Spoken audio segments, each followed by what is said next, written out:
You remember it first as a sound, a steady hush rinsing the edges of the night. Rain like 1,000 soft threads brushing the roof, the eaves, the glass. You lie there on your back, small inside the dark and the warmth, with the blanket just under your chin and the window a rectangle of dim grey blue.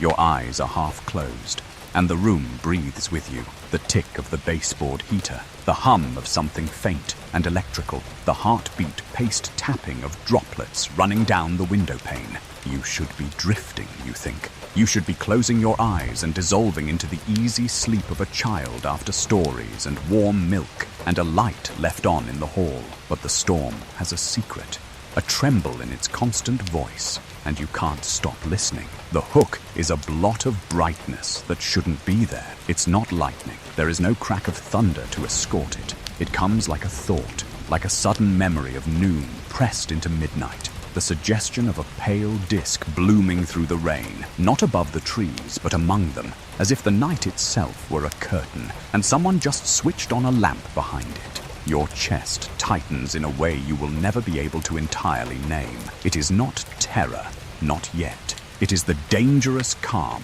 a lake wears just before it swallows a stone. Listen, says a voice you do not hear so much as feel. A voice that doesn't come from outside the window, but from the center of your skull. You already know. You blink, and your eyelids are like shutters that catch frames of a film. Rain, dim room, glow-in-the-dark stars on the ceiling, a plastic rocket on the dresser, the faint smell of laundry soap and damp earth. Then that glowing presence again, more solid when you look slightly away from it, like stargazing. There and then not, but more there when you don't try too hard. You push the blanket down and turn your face toward. Odd, the glass. The window is fogged by your breath, a pale oval that clears, then fogs, then clears again. Outside, the yard shines the way the world does when it's been polished by water. A warped reflection of the porch light smears across the puddles like a smoldering comet tail. The maple tree is a black lace against the sky, each leaf trembling as though the rain were whispering secrets to it personally. Beyond the tree, the field is a shallow sea of grass, and at its far edge lies the fence. Silver wires glinting, a horizon drawn with the thinnest pencil. You're not sure when you swing your feet out of bed. The carpet is cool, the air is cooler. You pad to the window and kneel there, hands on the sill, your breath fogging and unfogging the glass, your heartbeat marching the minutes forward. The soft, steady hiss of the storm becomes a whole symphony when you attend to it. The hiss becomes a rattle on the gutters, a patter in the flower beds, a glug-glug at the downspout. Somewhere far off, a train hums like a tuning fork, and you think of the tracks cutting the dark miles away, steel lines leading into bigger darkness. It is on the fourth breath that the light shifts, not down from the clouds, not up from the earth, but from within the rain itself. A pale pulse, as though a nearby street lamp had learned to breathe. The droplets arrest mid-air just enough to show you their secret.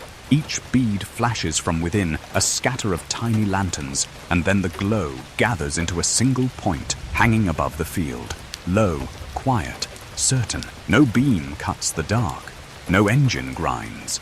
The light simply exists, round and milk silver, the size of your palm at arm's length, and it moves with a deliberateness you recognize as intention. Do not be afraid, says the not voice, gentle and cold and intimate as a fingertip tracing the back of your neck. You have always been with us. You want to call for someone, for the figure in the next room who reads you books and leaves the hallway light on, but the idea is soft and distant, like remembering a word in a language you haven't spoken in a long time. The rain has made a room of the world. The light is standing in the doorway, waiting for you to acknowledge that you have noticed it. There is a warmth spreading through your limbs, like the opposite of pins and needles, and your scalp tingles as though the light is combing it with invisible hands. You think of the summer night you laid in the grass with your friends and counted meteors. You think of the drawing your teacher pinned to the board, the one where you colored Saturn a shy lavender because the crayon labeled purple seemed too loud for so quiet a planet. You think of the shape you saw once at dusk, a bird that did not fly like a bird, the way it stopped against the wind as if considering whether the air had earned the right to carry it. These are not thoughts you decide to think. They arrive the way rain arrives, steadily, insistently, one bead following the next, until you realize you're soaked. The light tilts, though there is no wind. It sculls sideways a few inches, then rises just enough to rest among the low clouds like a pearl in close foam. It has no edges, not really. It is circular because you need it to be. It is steady because you need the world to hold still while you examine it. But there is a shimmer under its skin, a flicker like fish just beneath the surface of a lake. You perceive triangles there, and then not. A line, and then a curve. A suggestion of structure that refuses the prison of your language. You reach out and place your fingertips on the glass. The pain is cool. You press a little harder until your prints appear in the condensation. Tiny loops and whirls and lines. Beyond them, the light trembles closer. The rain between you and it seems to slow down. Each drop turns into a little lens, swelling the light, shrinking it, fracturing it into a halo of pearls that hang in the air as if they've forgotten what gravity is for. "Between the drops," says the voice, and you understand that the sentence is unfinished because you are meant to finish it. Between the drops. What? Between the drops is a place, a seam.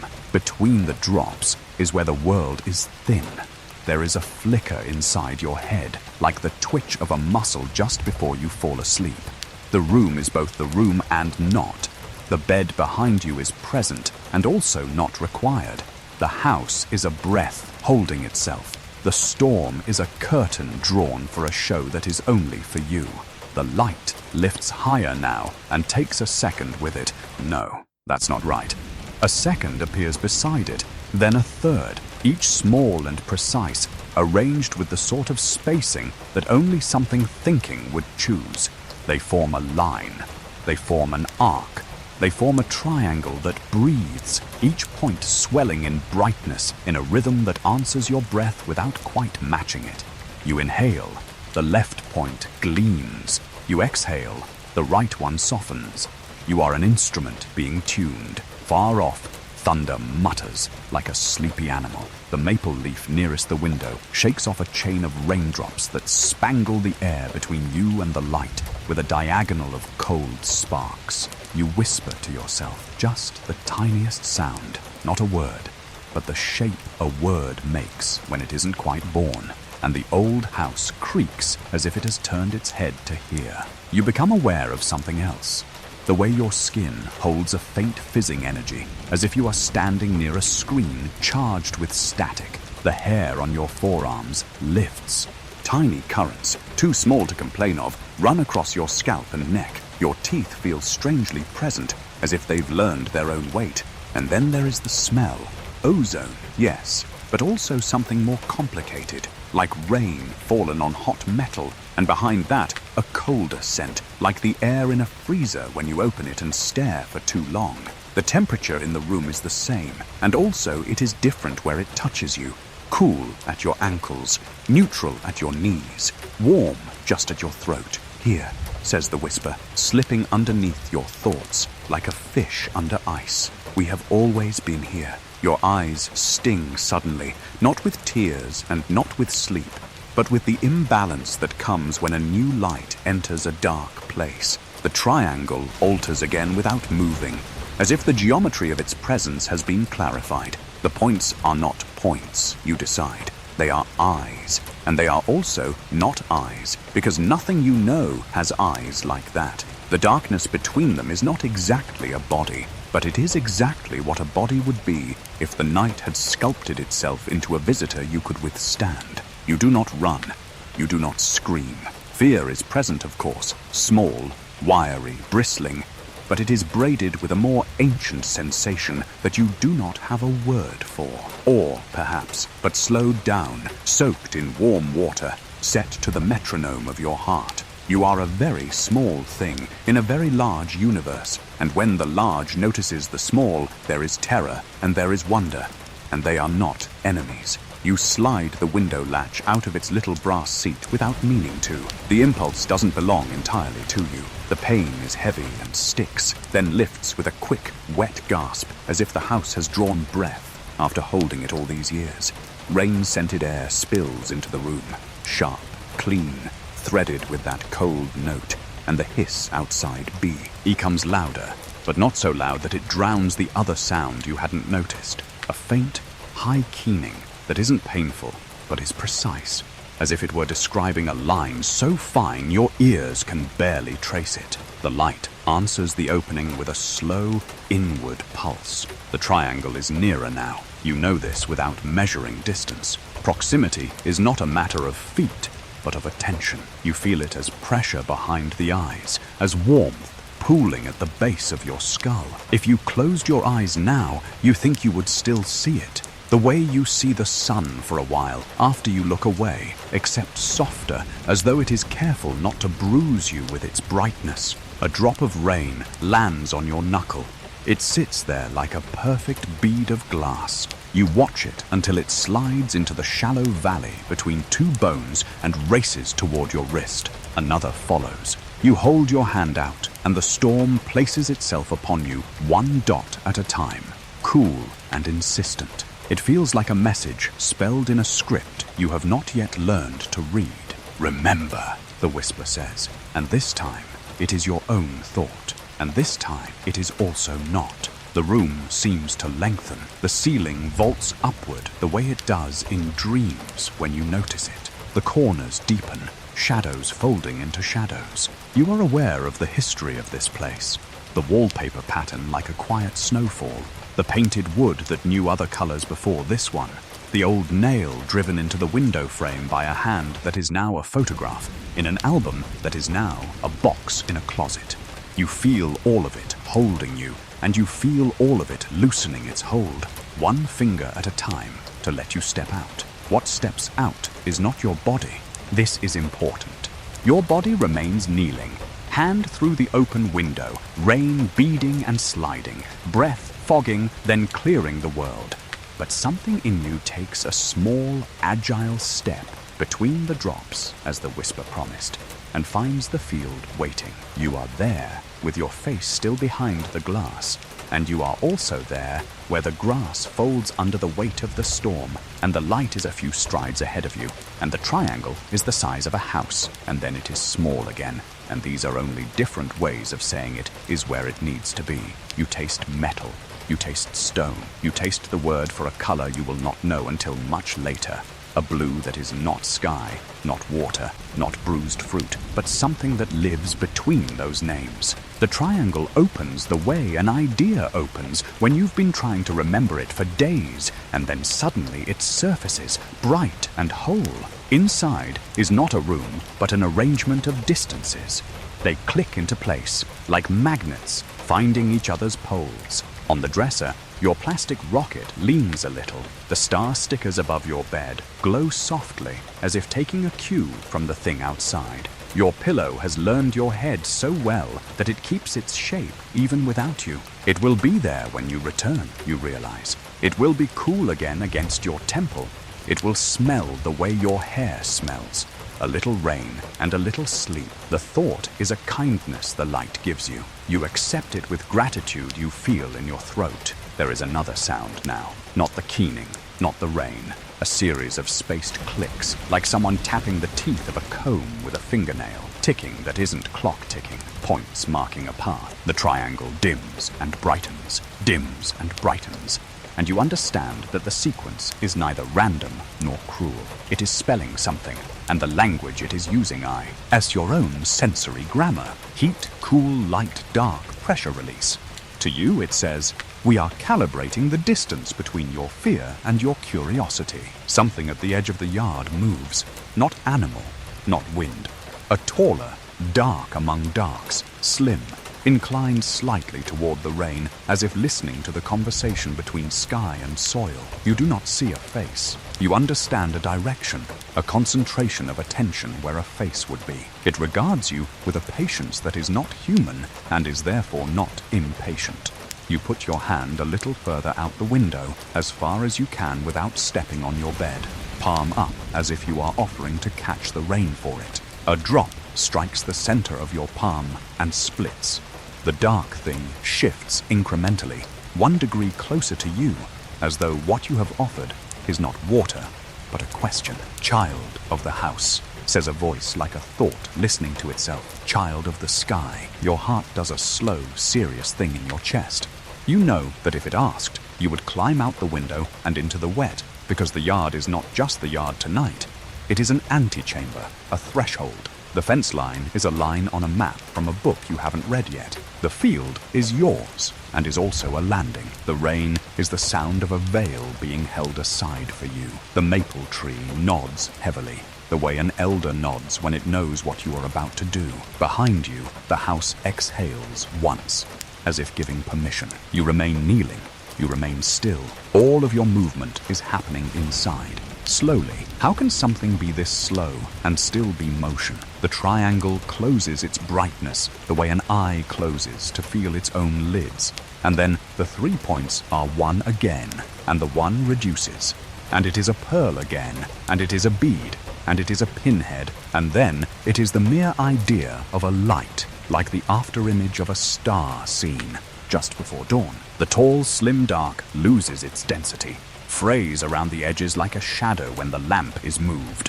The rain returns to being only rain. The keening dwindles to a line you can no longer trace. The field settles the way an animal settles, circling once and then resting its weight. You do not feel loss. You feel a fullness that is not greedy. You feel, more than anything, context. You are a sentence inside a paragraph, and tonight you heard the paragraph read aloud. Your hand on the sill is cold now. You bring it inside. You close the window with care, and the latch seats with a soft click that sounds like the world closing a small loop. Back in bed, you draw the blanket up and tuck it under your chin, the way you did before the rain learned your name. The room is the room again, which is to say, it is a story told in wood and paint that loves you more than you will ever love it back. You are not shaking. You are not racing. You are quiet. Your breath leans into the same rhythm the storm keeps. Your eyes settle on the star stickers, and the faint glow they hold has been programming you for this all along. A word catches on the shore of your sleep just before you slide under. It is not a word in any language, and yet it is also 2 words you already know. Come closer. You do not move. You do not have to. The place between the drops has your footprints in it now. Outside, the rain goes on pouring its patient story into the night as if it has all the time in the world, as if it has told this same story to 1,000 windows and will tell it to 1,000 more. You close your eyes. The house hushes. The triangle is not there, and it is still there, tucked behind your eyelids like a coin hidden in a clasped palm. You drift. The train, miles away, breathes once, twice, like a creature rolling in its sleep. And just before the last small portion of you lets go, you feel it. A soft tapping at the glass. 1, 2, 3. As if to say that tomorrow the world will be daylight and errands and familiar faces. But tonight, the seam has opened and welcomed your first step. The tapping stops. The storm settles. The darkness pricks with a single, almost vanished light that might be the end of a dream or the beginning of something that has been walking toward you since before you were born. You turn your head toward the window, not quite awake, not quite asleep, and the whisper you will spend years pretending you imagined leans across the room and leaves its echo with you. We will return between the drops. You breathe in, and the night moves closer around you, warm, careful, conspiratorial, and you let yourself drift, knowing without knowing why that the next time you hear the rain, you will be ready to follow it farther.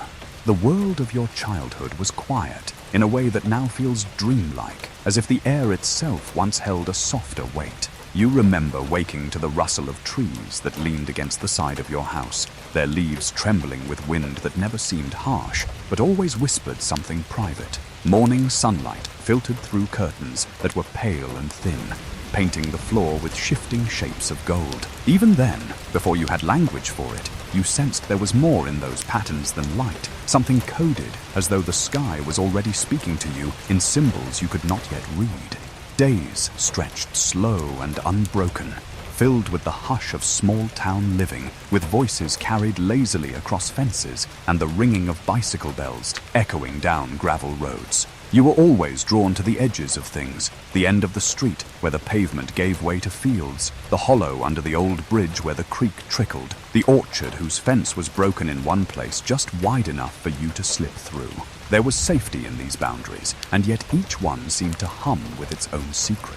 The fields swayed like oceans of grass, bending to winds that sometimes shifted without warning, as if stirred by a hand larger than weather. The creek, shallow and ordinary, would at times reflect the sky in a way that made it look bottomless, so dark and deep that you felt if you leaned too far, you would fall not into water, but into a mirror of another place. The orchard smelled of ripening fruit and damp bark, and yet, when you walked among its trees at dusk, the shadows felt thicker, almost listening, almost aware of your every step.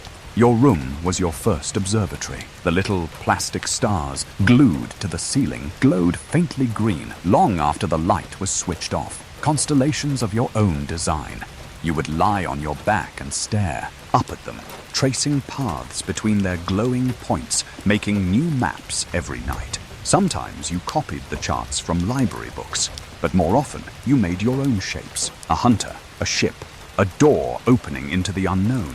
Through the window, the real sky spilled over you, infinite, dense with stars. Even as a child, you could feel the weight of that vastness pressing gently down, as though the universe itself wanted you to remember it was there, always watching. It was not frightening, it was comforting and humbling all at once, like a lullaby sung in a language you did not understand but instinctively trusted. The people around you lived as if the world was simple. Neighbors tended their gardens, pushing wheelbarrows full of soil and pulling weeds with practiced ease. Stray dogs wandered the streets and curled up in doorways. Children played in driveways until the streetlights flickered on, their laughter ringing out and fading into the dark. To them, life seemed small and contained, a circle of familiar routines. But you felt the edges of something larger brushing against that circle. When others looked at the night sky, they saw stars like pinpricks scattered on velvet.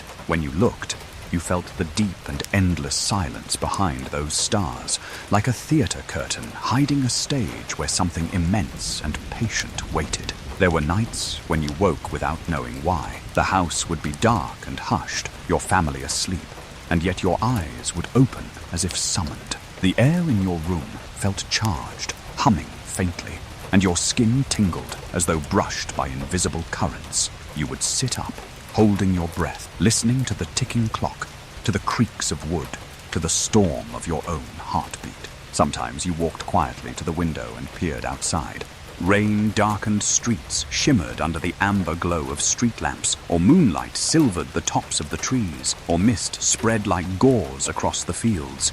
Every scene felt painted for you, arranged for you, carrying a message that always hovered at the edge of understanding. In school, when teachers spoke of history or mathematics, your thoughts often slipped sideways into daydreams. You would stare out the window, watching a single bird circle against the sky, its wings flashing pale in the sun. Or you would follow the thin contrails of airplanes and imagine where they went, what worlds lay beneath their paths. While others scribbled notes, you felt yourself being pulled, softly, persistently, toward mysteries not found in the textbooks. You doodled spirals, triangles, circles interconnected with lines. You didn't know why, they simply came. And when you looked at them later, something about the shapes made you uneasy, as if you were recording something you shouldn't remember yet. Evenings carried their own texture. Supper dishes clattered in the sink. The smell of stew or baked bread filled the air, and the voices of your family blended into a warm, constant background. You felt safe then, wrapped in the ordinary. But after the lights went out, after footsteps faded down the hall, and the house grew still, the air always seemed to shift. The silence after bedtime was different from the silence of day. It was deeper, more watchful.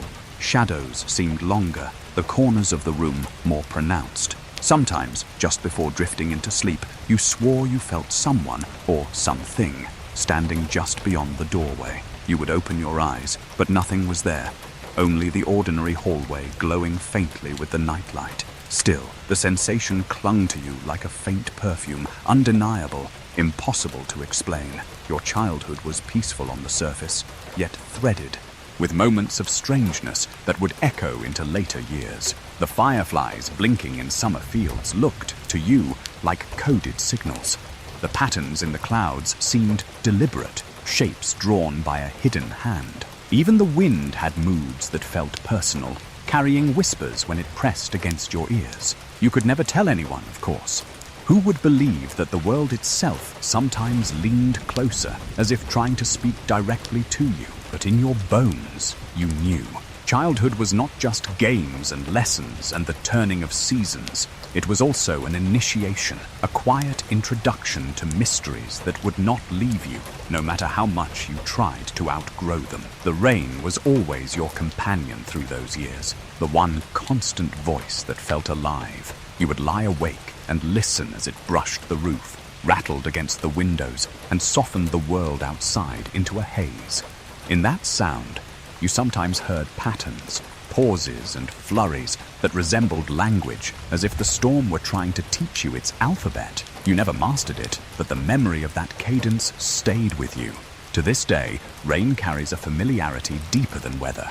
It carries a presence, a reminder, a veil, and so your childhood unfolded, quiet, tender, ordinary to anyone else, yet laced with hints of something extraordinary, something watching.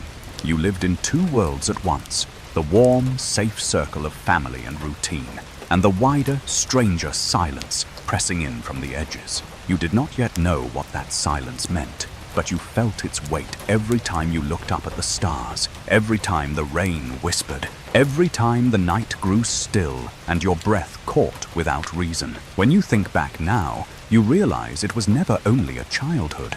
It was a preparation, a long, patient waiting, a gentle teaching in symbols you didn't yet understand. Every dream, every shadow, every strange pause in the night was a thread weaving you towards something larger.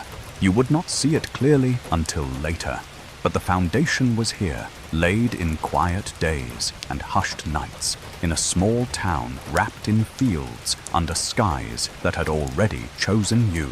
And as you close your eyes, as the memory of those years folds around you like a blanket, you can feel that same presence lingering still, just beyond the window, just behind the rain. It has always been there. It has always been waiting. And even now, in the hush of this moment, you can almost hear it breathe.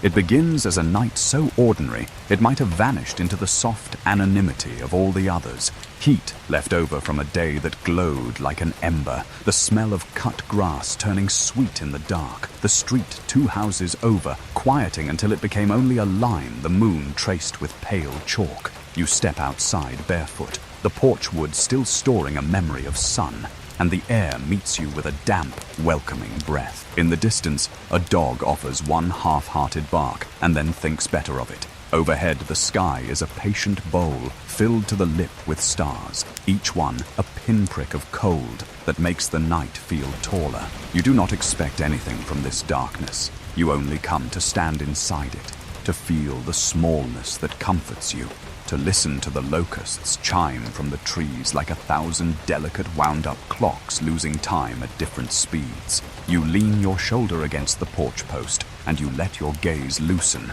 the way you learned to when you wanted the constellations to arrange themselves into shapes your books never listed. The universe obliges by being simply itself, vast, indifferent, complete. It is the stillness that changes first, not the air itself, but the mood of it, as if the summer night has taken one small step backward to make room for someone else. You notice how the leaves on the maple pause in their restless whispering, how the chorus of insects shaves a thin, almost imperceptible silence into its own steady fabric.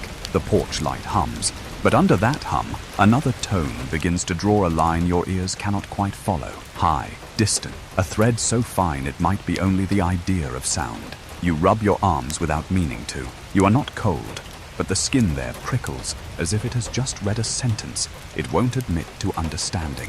Nothing is wrong, you tell yourself. You are only awake deeper than usual. You are standing in Tanyard, a doorway between safe and possible. When the light arrives, it does not fall like a star or cut like a headlamp wandering a hill road. It comes the way a thought does, from within. One moment, the field beyond the fence is only a breathing blackness stitched with dew, and the next there is a pale pearl hovering just above the seam where grass turns into sky. You do not choose to look at it. Your eyes simply stand up and go over there. The shape is not large. If you held your hand at arm's length, your thumbnail might cover it. But size is not how it announces itself. Intent is. It doesn't blaze or blink or sweep a beam. It is a presence that says, without moving, I am not a mistake. The grass under the line of fence wire holds steady. The tree line is unchanged. Even the air maintains its immense, invisible machinery. And yet, every part of you understands that the entire night has shifted around this small, patient brightness. You watch with the particular attention that childhood taught you, a kind you never named, but practiced for years on fireflies and rain and dust motes in a slant of sun.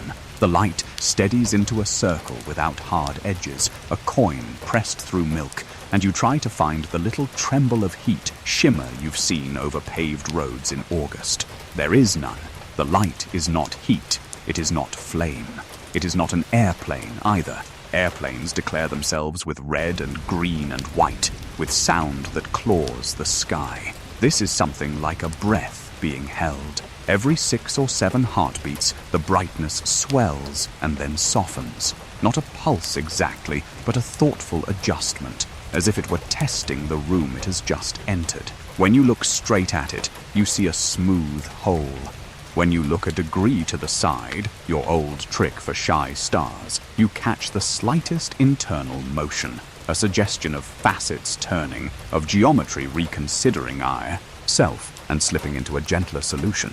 You think of the map of the town pinned up in your classroom, the web of roads and the little blue suggestion of a river, the square of the park and the long grey strip of the railway. You think of how once your teacher set a compass point down and drew a circle around the town, neat pencil on paper, and said, "This is where we are." The light reminds you of that circle, but also of how a circle can be the mouth of a tunnel, the lip of a well, the start of a lens. It feels like an opening rather than a thing, like a vowel being held in the mouth of a speaker who has not yet decided which word to give you. You don't know why, but you whisper under your breath, and it is not a word, it is the shape of a word that would mean listen if any language had made room for it. Not above. A thought says inside your head, not in a voice with a gender or a face, not with the scuff marks of anyone you've ever met, but with the exact timbre of certainty between. The syllables are as soft as a moth's wings opening. You do not startle. The sentence does not arrive as intrusion. It is an annotation placed delicately in the margin of a page you were already reading.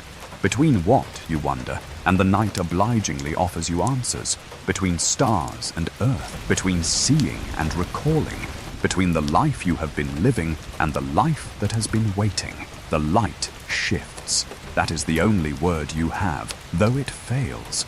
It does not move in the way birds cross a sky or a thrown stone trades one coordinate for another in an obedient arc. It changes its relationship to you. One moment it is a pearl, a fence height above the far edge of the field.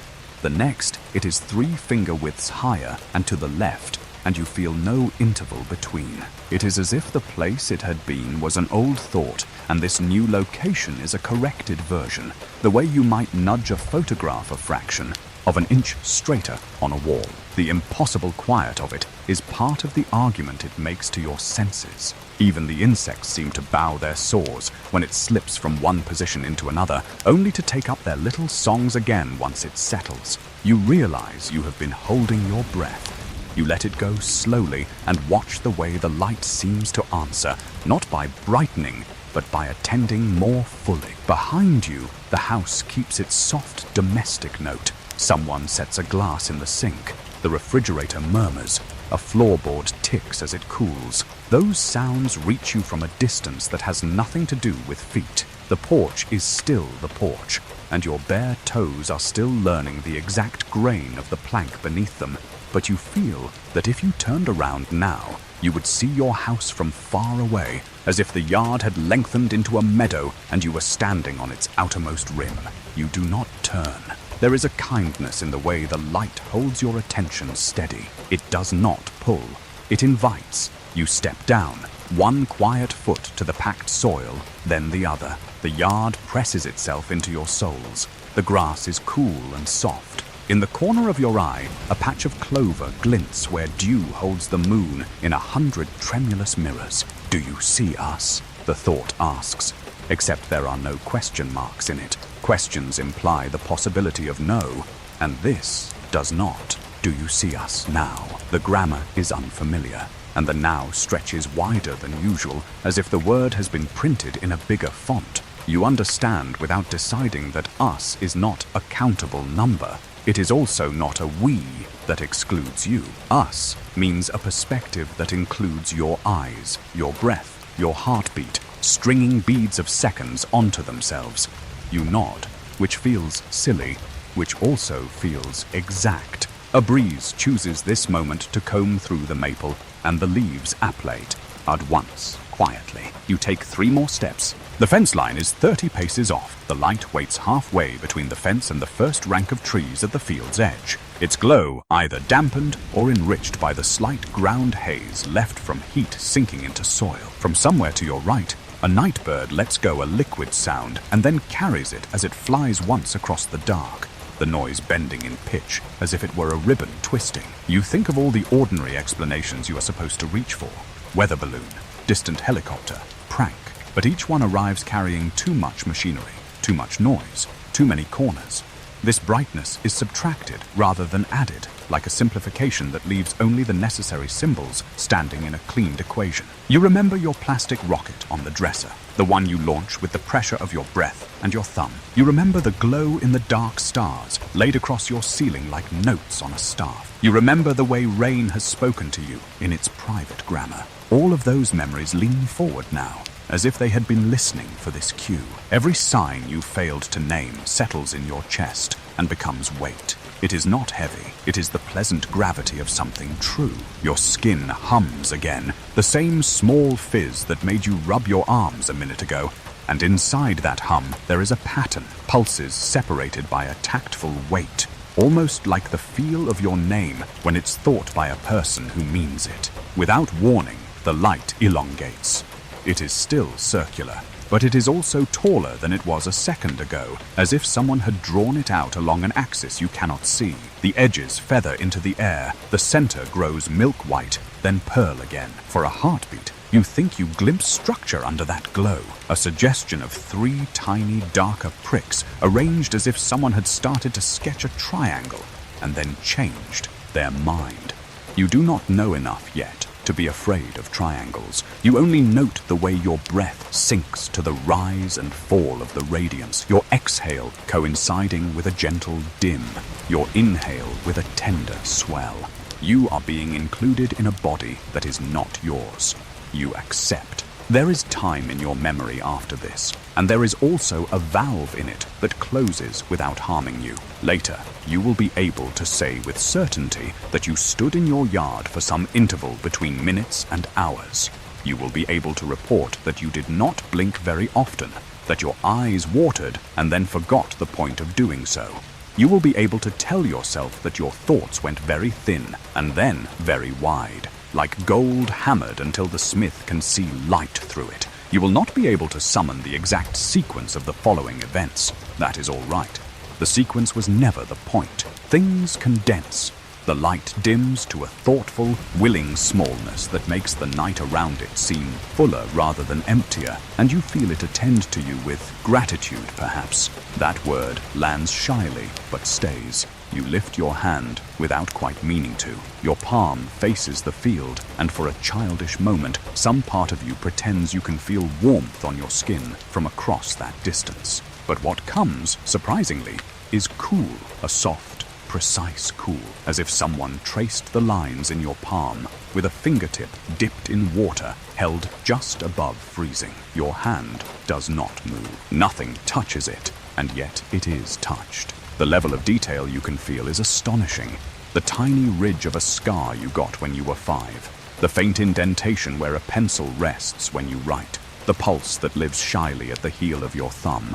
The cool moves from the center outward as if greeting every part of the map of you it can reach. The sensation fades as calmly as it came, leaving behind a gentler hum in your skin, as if a small choir has chosen this exact moment to warm up in your blood. "Remember," says the soft, unsyllabled voice, and now the word is yours as much as theirs. Remember, not in sentences. Remember, in patterns. The light answers itself by slipping 3 inches to the left and then stopping so abruptly you might have suspected a trick of your eyesight if you had not just felt that cool signature across your palm. There is no trick. There is only choice, and the choice to be precise. Past the fence, the tree line holds a darker darkness for the space of 3 breaths. Your gaze is not drawn to any particular trunk or branch or patch of leaf, and yet you feel observed from there. Not hunted, but measured, the way the sky weighs a bird with its eye and considers it part of itself. You know, with the part of your knowing that looks out for you in dream corridors, that if you step closer now, even 1 pace, you will cross something you cannot step back across as easily. You are not afraid of this. You are aware of it the way you are aware of a drop-off at the edge of a riverbank, a neat subtraction of ground. The feeling is not threat, it is clarity. Then, with no drama at all, the light withdraws from its own brightness. Imagine you have a candle in a room, and you cup your hand around it until the flame is a promise rather than a fact. Imagine you learn to do that with a moon. That is what it is like. The roundness tightens.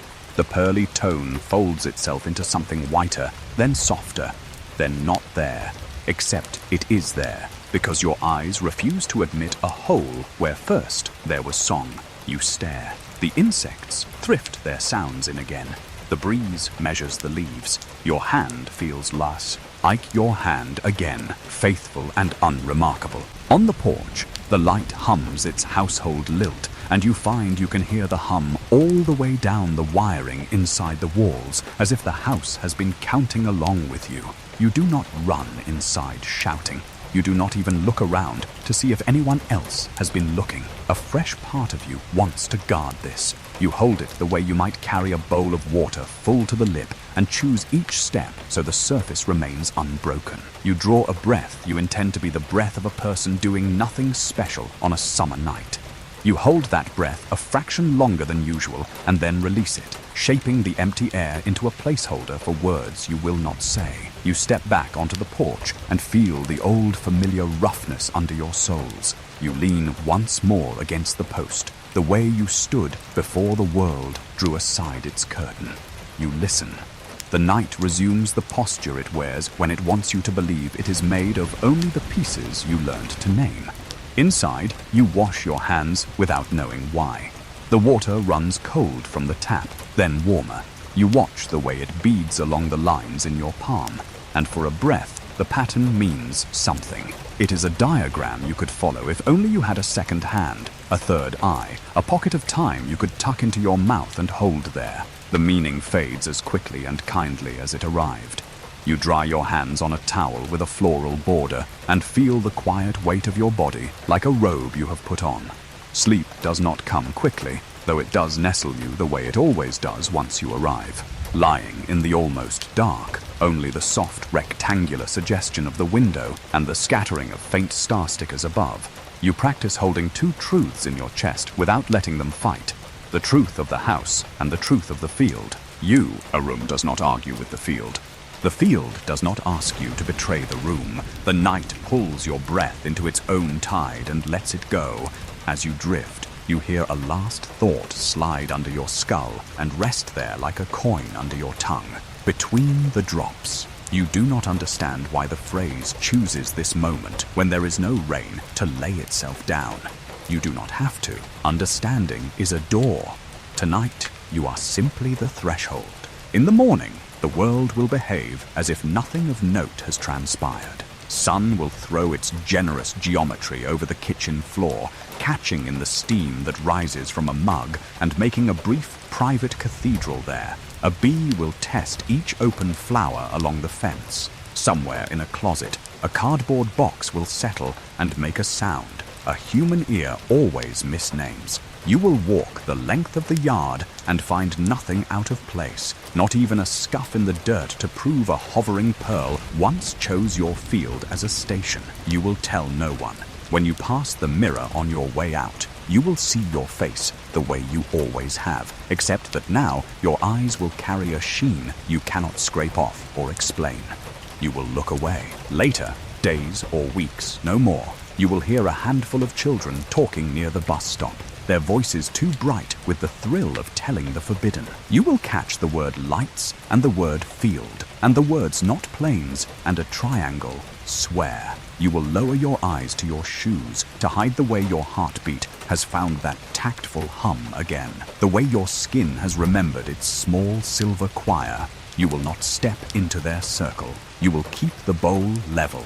You will walk past as if nothing of yours and the night's is being discussed. And when the afternoon ripens and a storm builds from nothing and rain writes its code on the road like a hand moving quick across a slate, you will feel your breath lengthen, the way it always does before sleep and before the necessary. You will think, without intending to think it, that last night was the first sentence of a story you were born knowing how to hear. Long after the rain begins, after the street's shine gathers into little rivers, and the scent of wet asphalt braids itself with cut grass, and the hot metal ghost of lightning far off, you will find the porch again. You will stand where you stood. You will let the storm match your rhythm. Your eyes will go to that line at the field's edge as if a string inside you tethers your gaze there. Between the drops, a seam will seem to open, not with light, not yet, but with the patient suggestion of a curtain thumbed aside by an unseen hand. You will feel the night incline toward you, the way a listener leans when they are ready for the next part. And you will exhale, gentle, as if to say, yes, I am here, I am listening, I remember, carry me forward. You remember the way playgrounds carried secrets, as though the wind itself leaned in just to catch the voices of children. The air around swings and slides was filled with ordinary laughter, the squeal of sneakers on gravel, the metallic groan of seesaws tipping back and forth. But underneath all of that, softer, hidden, traded like contraband, there were whispers. You didn't go looking for them. They found you, drifting across recess like scraps of paper the breeze had chosen to deliver. You would be standing at the edge of the blacktop, your hands in your pockets, pretending to study the chalk lines drawn for hopscotch, when two kids behind you lowered their voices. You weren't supposed to hear, but you always did. It started with one boy who claimed he had seen a star move the wrong way. He told his friend it shot across the sky, stopped, then shot back the other direction, like a firefly, he said, except it wasn't close. His friend laughed too loud, the way children do when they want to mask their unease, but then added, almost reluctantly, that his cousin had seen something too, over by the train tracks. The story grew legs quickly. By the time the bell rang, a circle of children had gathered, and the whispers had already taken on their strange, dangerous life. Nobody said the word alien. They said lights. They said sky. They said something out there. Words just small enough to pass without being punished, but heavy enough to sink into the stomachs of those who listened. You carried those stories home like a pocketful of stones, silent but undeniable. Sitting at the dinner table, you nodded when asked about homework, chewed your food carefully, and stared at the way the light above the table buzzed faintly. No one spoke of lights in the sky here. Adults had more practical concerns, bills, work, weather, and yet, when you looked at them, you sometimes wondered, if they too had once whispered the same stories, if their silence now was not disbelief, but defense. The thought made your pulse quicken, as though you were holding a secret bigger than your body could contain. At night, the whispers returned in fragments, tucked between the sound of crickets and the hum of the refrigerator. You lay in bed, replaying every detail the children had passed around. The way one said the light had been red, then white, then gone. How another swore the light had dipped into the trees and risen again. Some swore their parents had seen it too, though those stories always ended with a shrug, with an adult saying, probably just a plane. But you knew better. They knew better too, even if they refused to say it. The unease spread like a faint hum through the town, not loud enough to disrupt, but steady enough to be felt, especially in the quiet. On the school bus, the rumors thickened. Kids sat with their heads close, voices low, eyes darting toward the driver as though afraid he might hear. The stories evolved with each telling. Now the lights had windows, now they had shapes, now they hovered over rooftops. You listened, with your forehead pressed against the cool glass of the window, the world sliding by in blurs of green fields and telephone wires. Every bump of the bus felt like punctuation in their voices. It was there, it waited, it left, a rhythm that matched your heartbeat too closely. And even though you never added your own voice to the tales, everyone could see you listening. They knew. You were marked as someone who understood. Once, at the edge of the soccer field, a girl leaned close to you. Her hair smelled faintly of rain, and she whispered that she had heard knocking on her window at night, even though her bedroom was on the second floor. She said she didn't dare look, but the knocking came again the next night, and then it stopped. She bit her lip when she told you, her eyes searching yours to see if you would laugh. You didn't. You couldn't. The silence you offered in return was its own kind of confirmation. She gave you the smallest, nervous smile, and you both knew the truth, whether or not you could explain it, was shared. The stories wove themselves into the fabric of childhood the way ghost tales do at campfires, except these never felt finished. They didn't end with laughter or a punchline. They ended with silence, with eyes glancing skyward, with questions no one dared ask aloud. You felt them gather weight each time they were told, as though the very act of speaking them drew the lights closer. Each whisper was a magnet, each secret an invitation. And in the rain, when the playground was empty and the swings rocked on their chains without anyone there to push them, you swore you could hear those whispers carried on the storm. Children's voices half swallowed by thunder, calling not in fear, but in recognition. You pulled your jacket tighter, walked faster, tried to tell yourself it was just your imagination. Yet deep down, you knew the voices were part of the same chorus you had always heard, the one that lived in rain, in silence, in the stars. By then, the line between story and memory had already begun to blur. What belonged to you and what belonged to them became tangled. Had you seen the light once before they told you? Or had their words planted the image so deeply that it grew into something you believed? Even as you asked yourself this, the answer never mattered. The whispers had already settled inside you, woven into your pulse, echoing every time the night grew still enough to listen. And when you finally closed your eyes, long after the voices faded, you carried them with you into sleep. You dreamed of circles of children standing in fields, their mouths moving in unison though no sound came out, all of them pointing toward the same horizon. And when you followed their fingers, you saw it, a pale, impossible light hovering between the trees, waiting, always waiting. The road at night always carried its own silence, different from the quiet of fields, different from the hush of a house at rest. It was a long, humming quiet, stitched with the rhythm of tires and the faint vibration of the wheel beneath your hands. You remember it as a narrow, two-lane stretch, ribboning through the countryside, with nothing but trees and open fields on either side. Street lamps were rare here. The road belonged mostly to the moon, to the soft sway of headlights painting a tunnel through the dark.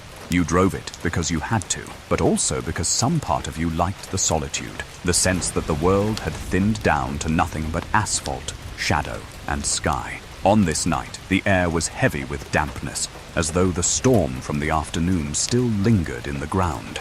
The windshield carried a faint mist that the wipers pushed away in slow arcs, and each time they swept, the darkness beyond seemed to shift. The radio muttered static before finding a station, then gave up, collapsing back into the strange hiss of nothingness. You turned the dial absently, but no music held. Instead, you listened to the car itself, the engine's low hum, the faint rattle of loose change in the cup holder, the whisper of tires cutting over wet patches. Everything felt suspended. The world pared down to movement and breathing. Then it came, a flicker across the sky, sudden and deliberate, not a shooting star. It didn't fall, it darted, a line of light sliding against the heavens, then stopping, then darting again. You froze, your foot easing off the gas without command. For a moment, you told yourself it could be a plane, a reflection, something explainable, but the way it hung there, sharp and silent, denied every excuse you reached for. The road bent gently ahead, a curve between stands of trees, but you barely noticed. Your eyes locked on the impossible movement happy. Oh, the way it ignored the rules of the world you knew. The engine coughed once, then again. The headlights dimmed, recovered, dimmed again. Panic pricked you sharp and sudden. You pressed the pedal, but the car hesitated as though it were caught in syrup, fighting something unseen. A slow dread filled your chest, not because of danger, but because you recognized the sensation. You had felt it before, in fragments, in dreams, in the strange quiet that had trailed you since childhood. The air thickened, pressing down. Even the trees seemed to bend slightly inward, like witnesses leaning closer. And then, movement. A figure, brief, quick, almost impossible to catch. But there, at the edge of the headlights, standing just beyond the shoulder of the road. Not a deer, not a person the way you know people. A shape too slender, too tall, too still.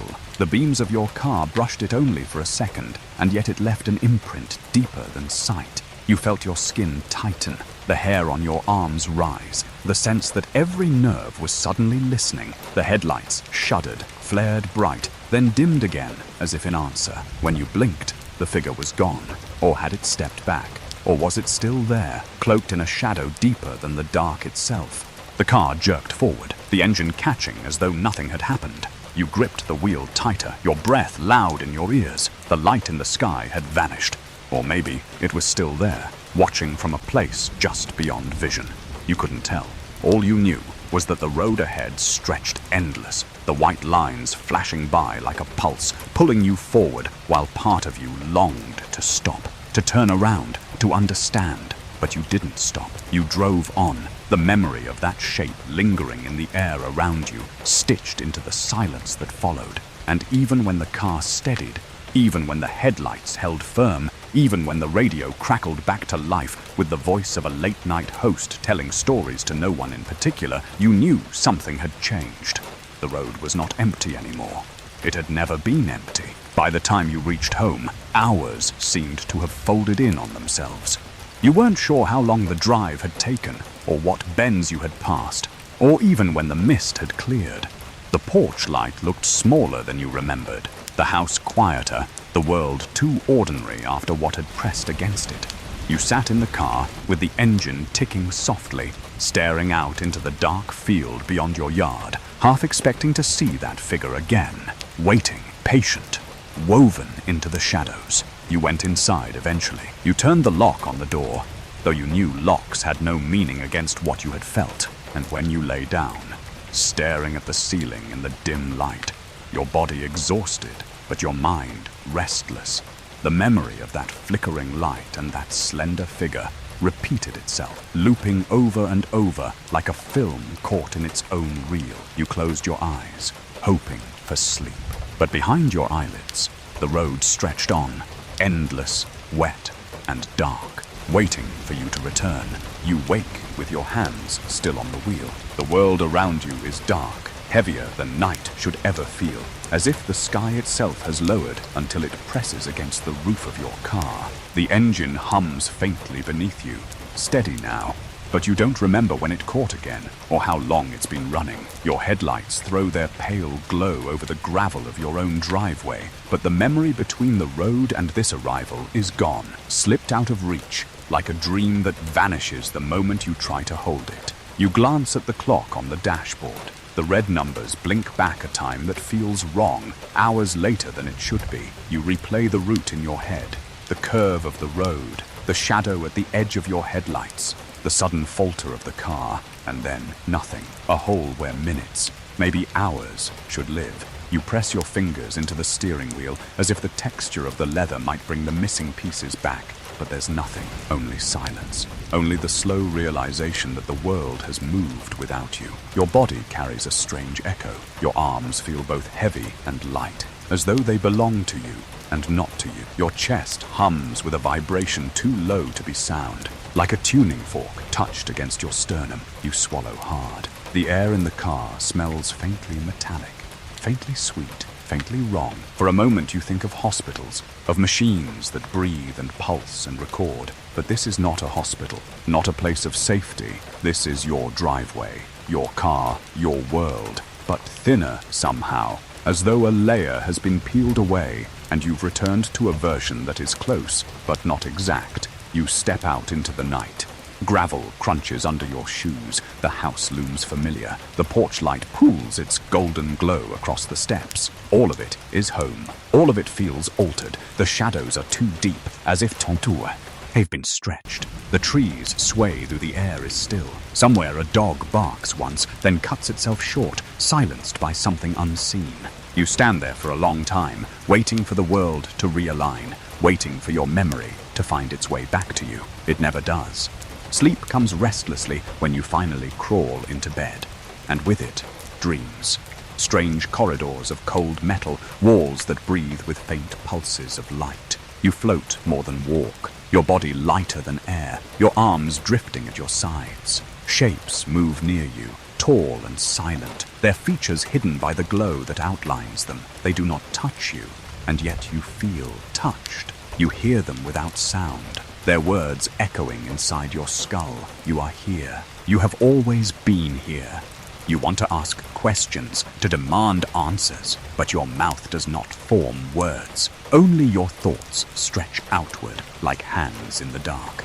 And then, a sudden brightness, overwhelming, pure. It fills your vision, fills your chest, as though you have been opened from within. You gasp in your sleep, turning against the pillow, your heart hammering with a rhythm that doesn't feel like your own.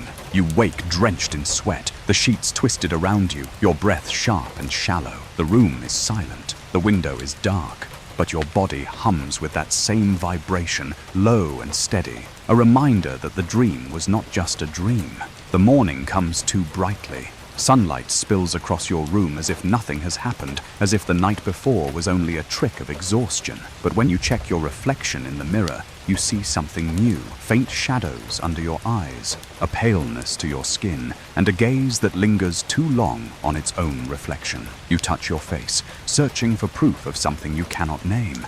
There is nothing visible, nothing anyone else would see, and yet you know. Time is missing, hours gone, taken, erased, or replaced. You feel the absence in your bones. You carry it with you as you move through the day, a silence that grows louder the more you try to ignore it. When others speak, their voices sound distant, as though you are listening from behind glass. The world has shifted, and only you can tell. That night, when the rain begins again, you lie awake, listening. Each drop against the window feels coded, deliberate, like a message spelled out in a language you almost understand. You close your eyes, and once more the corridor returns. The hum, the light, the sense of being lifted out of yourself. Sleep and waking blur. Time bends again, and deep in the silence, you hear it.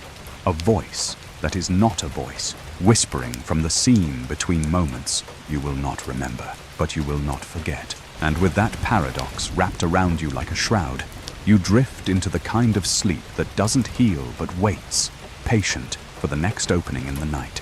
The truth does not come to you all at once. It comes the way dust drifts down in an old attic, slow, weightless, invisible, until a shaft of light catches it. You are not searching when you first stumble upon it. You are only moving through the ordinary rhythms of your life. An afternoon too heavy with silence, a house that feels a little too empty, a restless urge that takes you to the attic stairs. The attic has always been a place you half avoid. It smells of cedar and dust, old cardboard and insulation, a scent that lingers in your nose and clings faintly to your clothes. The light is weak, a single bulb with a chain that hums when you pull it. The floor creaks in complaint beneath your steps, and the air feels heavier here, as though years themselves have gathered in thick, invisible layers. You tell yourself you are only looking for an old box, a stack of forgotten books, something to pass the time. But you know, even as you climb the ladder, that you are looking for more than that. You are looking for proof. It begins with a trunk. Faded leather, cracked along the seams, its brass latches dulled to green-gray. You kneel before it, your knees pressing against the rough wood, and when you open the lid, the hinges groan as if waking from a long sleep. Inside, newspaper bundles, yellowed and fragile, their ink blurred in places, but still legible. You lift one, the paper flaking at the edges. Headlines shout of local events, elections, the weather, but buried deeper are the smaller articles, the ones no one spoke about. Strange lights, reported over fields. The date is years before you were born. You trace the words with your fingertip, your heart catching at the familiarity. The article is short, cautious, written in a tone that dismisses even as it records. Several residents reported unusual lights in the sky late last night. Authorities suggest the phenomenon may have been weather-related or caused by aircraft in the area. But you know, the phrasing is too careful, the explanation's too thin. This is the same silence you've lived with, the same dismissal pressed into ink. You pull another paper from the pile. Mysterious power outages coincide with sky sightings. The words blur together, but the meaning is unmistakable. Others have noticed what you've felt, the lights, the strange faltering of machines, the hum that lingers in the air. You flip faster now, pulling article after article, each one carrying fragments of a pattern. Reports of glowing orbs, of stalled cars, of missing time. The stories never linger on the details. They end with a shrug, a dismissal. But the fact that they exist at all is enough to tighten your chest with recognition. You are not imagining. You are not alone. At the bottom of the trunk, beneath the brittle papers, you find something stranger still. A folder, manila, its edges soft from handling. Inside are photocopies of military memos, the text blurred by years of cheap ink. Words leap out at you in fragments. Aerial phenomenon, radar confirmation, non-conventional movement. The rest is blacked out, thick bars of censor's ink running through the sentences like scars. Someone, perhaps the person who gathered these clippings, wanted these papers to survive, to be read later by someone like you. Your breath comes slower now, heavier, as though you've entered a cathedral. You sit cross-legged on the attic floor, the papers spread around you like a strange altar. The rain outside taps against the roof, steady, hushed, a rhythm you recognize. It feels like accompaniment, like confirmation. You are not reading these documents alone. You are being watched, as you always have been. You find photographs next, black and white, grainy, the edges curling. One shows a faint blur of light above the tree line, too vague to be proof, but too deliberate to be dismissed. Another shows burn marks on a patch of ground, dark circles where grass refuses to grow. You hold these images carefully, your fingers trembling. Each one is a fragment of a story larger than the people who told it, larger than the town itself. In the silence of the attic, you remember the whispers of childhood, the stories traded at playgrounds and bus stops. You remember the triangle of lights hovering above the field, the shadow by the roadside, the missing time. Each memory stitches itself to the articles, the photos, the censored words. It all connects now, a web tightening around you. What you thought were isolated moments are part of something older, something wider, something that has brushed against this place for decades. Your pulse quickens as you read, as though each word etches itself not just into your mind, but into your body. The patterns grow undeniable. Sightings cluster around storms. Power failures follow them. Witnesses describe similar shapes, similar silences. They see things, and then time slips, just as it slipped for you. And then you find it, the article that freezes you in place. The year is decades ago, but the description is unmistakable. A local resident reported a triangular formation of lights above the fields, moving silently, hovering for several minutes before vanishing without a trace. The witness claims their car stalled, their radio filled with static, and afterward they could not account for nearly 3 hours. Your breath stumbles. These are your experiences, repeated before you were even born. The story has played out before, echoing through time, through generations. You sit in the dim light, surrounded by paper and silence, and feel the enormity of it press against you. This is not chance. This is not coincidence.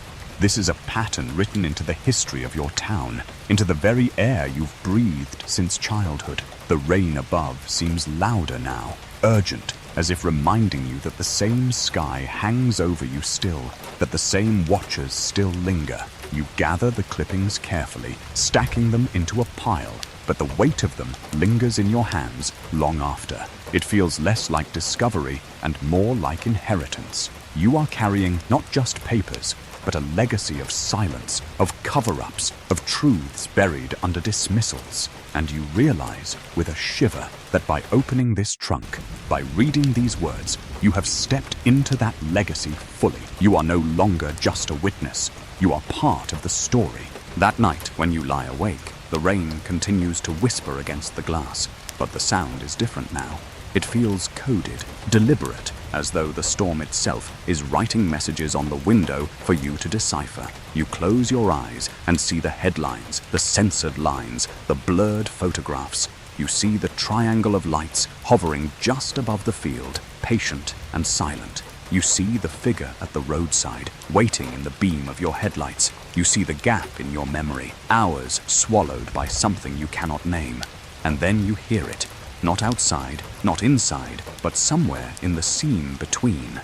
A whisper that echoes the words from the documents, the voices of those who came before you. We have always been here. The attic is silent now. The papers lie stacked, the trunk closed. But you know the silence is only temporary. The files were never meant to stay hidden forever. They were meant to be found, and you were meant to find them. When you drift into uneasy sleep, you dream of boxes stacked higher than you can climb, each one filled with more papers, more evidence, more voices speaking through ink and silence. You dream of hands passing files from one generation to the next, each whispering the same warning as they do. And you dream of the rain, steady, patient, carrying the same truth it has always carried, that the watchers do not leave, they wait. And as you wake with the first light of dawn creeping through your curtains, the words remain with you, carved into the silence of your room. You are part of the record now. The night had fallen heavy, the kind of darkness that seems to press its weight against the glass, thicker than curtains, deeper than silence. You lay in bed, staring at the faint glow of the plastic stars on your ceiling. They had always comforted you, their gentle green shimmer reminding you of the vastness above. But tonight, they seemed to float differently, less like toys, more like signals, like quiet echoes of something waiting beyond the reach of walls. The house around you was hushed, pipes settled with small, tired sighs. The refrigerator downstairs hummed and clicked. Even the wind had retreated, leaving the world suspended in a stillness so precise it felt staged. Only the rain spoke, steady against the windows, gentle, rhythmic, like fingers drumming on the roof to remind you that something was out there, something listening. You closed your eyes, willing yourself towards sleep, but the familiar heaviness never came. Instead, there was a tingle at the edges of your skin, a prickle along your arms and neck as though the air in the room had shifted. You held your breath. It was not sound that woke you, not exactly. It was presence, a pressure, delicate yet undeniable, filling the room without moving the air. And then you heard it, the softest tap. 1, 2, 3. Knuckles? No, something lighter. A fingertip brushing against the glass of your window. You opened your eyes and turned your head. The window pane was dark, a blur of rain streaking downward in restless trails. But beyond that, at the tree line, where the yard gave way to shadow, something stood, tall, thin, motionless. Its outline was faint, a darker shape against the night, but you felt it before you saw it fully. You froze, the way prey freezes when it knows it has been spotted. The tapping came again, though the figure was too far to touch the window. The sound did not belong to distance. It belonged to intention. Your breath fogged the glass. Through the oval of condensation, you glimpsed the faint shimmer of eyes, or what might have been eyes, reflecting a light that wasn't there. They did not glow. They absorbed, deep, dark wells catching what little starlight slipped through the storm. You could not look away. The rain thickened, masking the world in a curtain of silver. For a moment, you thought you had imagined it, that your tired mind had shaped shadows into forms. But then the figure moved, or rather, it flickered. One moment it was at the edge of the trees, the next, a step closer. No transition, no stride, only a shift, as if the night had decided its arrangement was wrong and corrected it. Your heart hammered, but your body would not move. It was as if the mattress had grown roots, anchoring you in place. A calm, strange calm spread across your chest, even as terror bloomed beneath it. You wanted to sit up, to cry out, but your limbs obeyed something else now. Something that told you to remain still, to watch, to witness. The figure tilted its head, the way a curious animal studies a sound. And in that tilt, you felt a ripple across your thoughts. Not words exactly, but impressions pressing gently into your mind. We see you. The phrase was not spoken, not even heard, but recognized, like a memory resurfacing. You blinked, and again the figure shifted closer. Now, it stood just beyond the fence, tall and impossibly slender, its arms long at its sides, its shape unnaturally smooth, as though carved from the night itself. The rain parted slightly around it, droplets sliding away as if unwilling to touch. The tapping at the glass grew louder, though it had not moved. You whispered inside yourself, not daring to move your lips. "What do you want?" And the answer came instantly, a thought not yours, but wearing your own voice, to remind you. Your skin burned with the sensation of being remembered by something you had forgotten. Images spilled into you, quick as lightning, the light hovering above the fields, the missing time, the attic filled with clippings and censored files, threads pulled tight, woven together by the presence standing outside your window.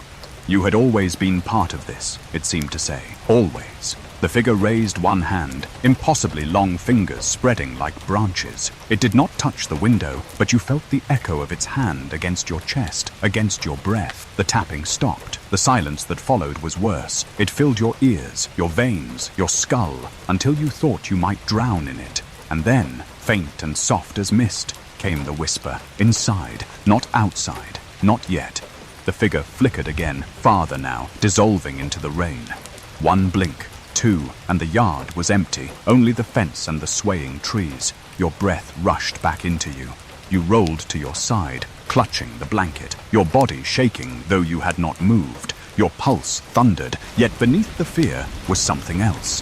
Longing, the sense that what had stood there was not finished with you, that this was only a beginning. The rain softened, as if the world had exhaled. You closed your eyes, but sleep did not come easily. Each time you drifted, you felt the echo of eyes watching, a pressure at the edge of thought. Dreams brought fragments of corridors again, of shapes leaning over you, of hands tracing patterns in the air above your body. You woke more than once, certain the figure had returned to the window. Each time, it was only rain. By dawn, your body felt hollowed out, filled with silence that no breakfast chatter could break. You moved through the day with the memory clinging to you like damp clothes. Every shadow seemed to hold a form. Every reflection carried eyes that did know it belonged to you. And yet, beneath the unease, there was a truth you could not deny. You were not afraid in the way you thought you should be. Terror lived in you, yes, but woven with it was a calm acceptance, a recognition. The visitors were no longer distant stories. They were real, they were here, and they had chosen to remind you. That night, as the rain began again, you lay in bed listening. The glass remained untouched. No tapping came, but in the rhythm of the storm you heard it still, the faint, deliberate cadence of presence, a promise, a warning, a waiting. And when sleep finally pulled you under, you carried their message with you, carved into the marrow of your dreams. Not yet. The second time it happens, it doesn't come as shock. It comes as recognition. You are walking home along the narrow country road, the kind that cuts through fields like a scar, its gravel shoulders fading into tall grass. Evening has already surrendered to night, and the only light is the weak glow of the moon, blurred by low clouds that drift like tired ghosts. You know this road. You know every bend, every ditch, every fence post that leans a little too far into the weeds. And yet, as your footsteps echo against the stillness, you feel the air shift the way it did before. Thin, charged. Waiting, you stop. The sound of your breath is louder than the night itself. The crickets fall silent, as if commanded, and then you feel it. The same quiet pressure, folding around you like a second skin. It is not heavy, but it is undeniable. The hair on your arms prickles, your scalp tightens. You've been here before. When the light appears, hovering just above the tree line, you don't flinch. You only stare, your pulse quickening but steadying at the same time, like a drum that knows the rhythm of the song it must play. The orb is smaller this time, or perhaps closer. Its glow is softer, a pearl-like shimmer that refuses to blind. It hangs in the air with the patience of something that has all the time in the world. You take one slow step forward. The light brightens, then dims, pulsing in time with your breath. Your feet carry you off the road and into the grass. Dew dampens your shoes, clings to your ankles. Each blade of grass glows faintly in the orb's presence, silver-tipped, as though bowing. The world feels distilled, simplified, as if every unnecessary detail has been erased so you can focus only on this, the encounter. And then you see them. Not one figure this time, but three. They stand just beyond the reach of the light, their bodies tall, thin, impossible in their fullness. Their heads are elongated, smooth, their limbs too long, their torsos narrow. They do not move, but their presence presses into you like a tide. Their eyes, if they are eyes, reflect nothing. They drink in the night, and they drink in you. You stop, frozen, not by fear, but by awe. Your chest rises and falls in shallow breaths. You feel like a child again, caught, peeking through a doorway into a room you were never meant to enter. One of the figures tilts its head, and the gesture slices through you like déjà vu. You know this movement. You saw it once at your window. And then the whispers begin, not with sound, but with thought. Three voices, overlapping, indistinguishable, pouring into your mind like water through cracks. You are seen. You are remembered. You are not separate. The words, or impressions, vibrate inside your skull, filling every corner until you can't tell where your thoughts end and theirs begin. You try to step back, but your body doesn't obey. Instead, you feel warmth flooding through your limbs, a strange tranquility that hushes your panic. You are not being restrained. You are being calmed, as though they know your fear and smooth it with invisible hands. The orb swells brighter, and the grass around you bends outward in a perfect circle. The figures remain at the edge, statues carved of darkness, watching, always watching. You lift your hand without meaning to, palm open. The light answers, pulsing once, twice, in rhythm with your heartbeat. And then something touches you, not physically, not skin to skin, but inside. A pressure against your mind, like a hand pressing against glass. Images flood you, stars spinning in impossible patterns, oceans under alien skies, a planet fractured and luminous. You see hands, long, delicate hands, reaching, always reaching. You see yourself, younger, standing at the window with rain dripping down the glass. You see your own eyes reflected back, but they are not your eyes alone. They carry something older, something that has been watching through you all this time. Tears blur your vision. You don't know why. The images are neither cruel nor kind. They simply are. Truth too large to contain, poured into a vessel too small. You whisper aloud, your voice shaking. Why me? The words leave your lips fragile, like paper folding underwater, and the answer comes, layered, echoing, because you remember, because you always have. The orb dims. The figures step back or flicker away. It's hard to tell. For one heartbeat, you think they are gone. Relief floods you, but so does a hollow ache, as if something vital has been pulled from your chest. And then the orb bursts upward, not with sound, not with heat, but with velocity beyond comprehension. It streaks into the sky, vanishing among the stars, leaving the field silvered and trembling in its absence. The night resumes its breath. The crickets return. A breeze stirs the grass, as if shaking off the weight of what just occurred. You are left standing in the circle, your hand still raised, your body vibrating with the echo of voices you can no longer hear. Slowly, unsteadily, you walk back to the road. Your shoes are soaked, your clothes damp with dew, your heart hammering. The world looks the same. The same road, the same trees, the same fences, but you are not the same. You know it as surely as you know your own name. You have crossed something, stepped deeper into a story that will not let you go. By the time you reach home, the sky has begun to pale with the first suggestion of dawn. You climb into bed, your body heavy but your mind alight with fragments, stars, oceans, hands, eyes. You try to close your eyes, but each time you do, you see them. 3 tall silhouettes waiting in the shadows, patient as the night. And as sleep finally pulls you under, one last whisper drifts through your thoughts, softer than breath, colder than rain. This is not the last time. The morning arrives in fragments, not like the smooth unfolding of dawn, but in fractured bursts that make you question whether you truly slept at all. The air in your room is stale, heavy, as if you had been holding your breath through the night. Light filters weakly through the curtains, grey and reluctant. And when you sit up, you feel it immediately. The ache in your body, not soreness exactly, but the strange weight that follows you after fever dreams. You rub your arms, the skin warm beneath your palms, and then you see it. At first it looks like shadows, impressions left by the folds of your blanket.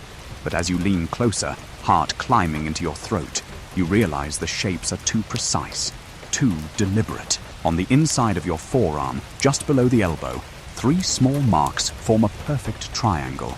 They are not bruises, they are not scratches, they are geometric, clean, shallow impressions etched into the skin with unnatural precision. Your breath catches. You trace one with a fingertip, expecting pain, but there is none. The skin is warm, unbroken, as though the marks are part of you now, written beneath the surface. You lift your arm closer to the light. The shapes are faintly raised, as if drawn from the inside out.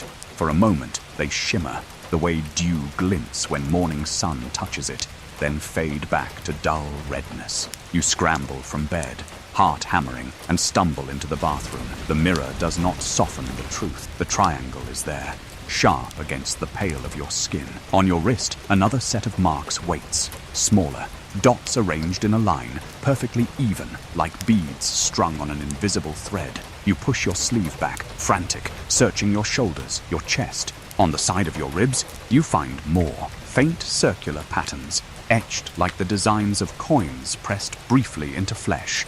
Your mind claws for explanations. Allergic reaction, insect bites, impressions from fabric, anything. But the patterns defy logic. They are too orderly, too precise, too familiar. They echo the symbols you once doodled in notebooks, spirals and triangles and interlocking lines that felt like memory rather than invention. Seeing them now, on your skin, makes your stomach drop. You remember the light in the field, the voices in your head, the figures watching with their unblinking eyes. You remember the calm that wrapped around you, the way your body floated, the way your mind was flooded with visions too large to hold. And you remember, though faintly, the sensation of being touched without touch, as though invisible fingers traced the very map of your body. These marks are not accidents. They are remnants. You splash water on them, scrubbing hard, but they remain. You dig your nails into the skin, desperate to peel them away, but the flesh resists, unyielding. The shapes pulse faintly beneath the surface, as if reminding you, we are not on you, we are in you. By the time you dress and stumble downstairs, the world feels wrong. The kitchen clock ticks too loudly. The hum of the refrigerator claws at your ears. Even the light seems brighter, too bright, burning edges into everything it touches. You keep your sleeves pulled down, hiding the marks from sight, though you can feel them buzzing beneath the fabric, alive in a way skin should not be alive. You tell yourself you will ignore them. You tell yourself they will fade. But when you leave the house, stepping into the cool morning air, you see the world staring back. Neighbors nod their casual greetings, dogs tug at leashes, cars roll slowly down the street, but you feel eyes everywhere. Not human eyes, not ordinary watching. You feel the same presence that pressed against your chest in the night, now folded into daylight, as if the sky itself is leaning close. Here to read what has been written on you, All day the marks burn quietly, pulsing when you touch them, humming when you don't. When you close your eyes, flashes return, cold metal corridors, beams of white light, figures moving with fluid precision. You see a hand, long pale fingers, reaching toward you, touching your arm exactly where the triangle now rests. You flinch awake each time, shaken by the memory of a sensation too vivid to dismiss. At lunch, you roll up your sleeve just enough to check. The triangle has darkened, no longer faint red, but a deeper hue, almost bruise-like. Around its edges, thin white lines branch outward like veins or lightning, delicate and sharp. They vanish the moment you blink, but you know they were there. You can still feel their echo beneath your skin.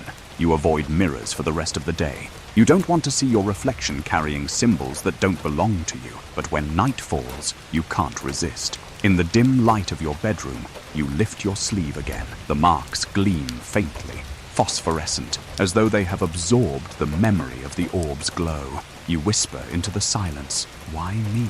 And for a moment, you swear the marks shift, tightening, almost like a smile. Sleep does not come easily. When it does, it brings dreams again, stronger, sharper than before. You are on a table, your body floating, though you can feel the hard surface beneath you. Figures move around you, silent, their limbs bending with grace that feels unnatural. A hand rests against your arm, and the marks flare with light. You hear thoughts pressed into your mind, mapping, measuring, remembering.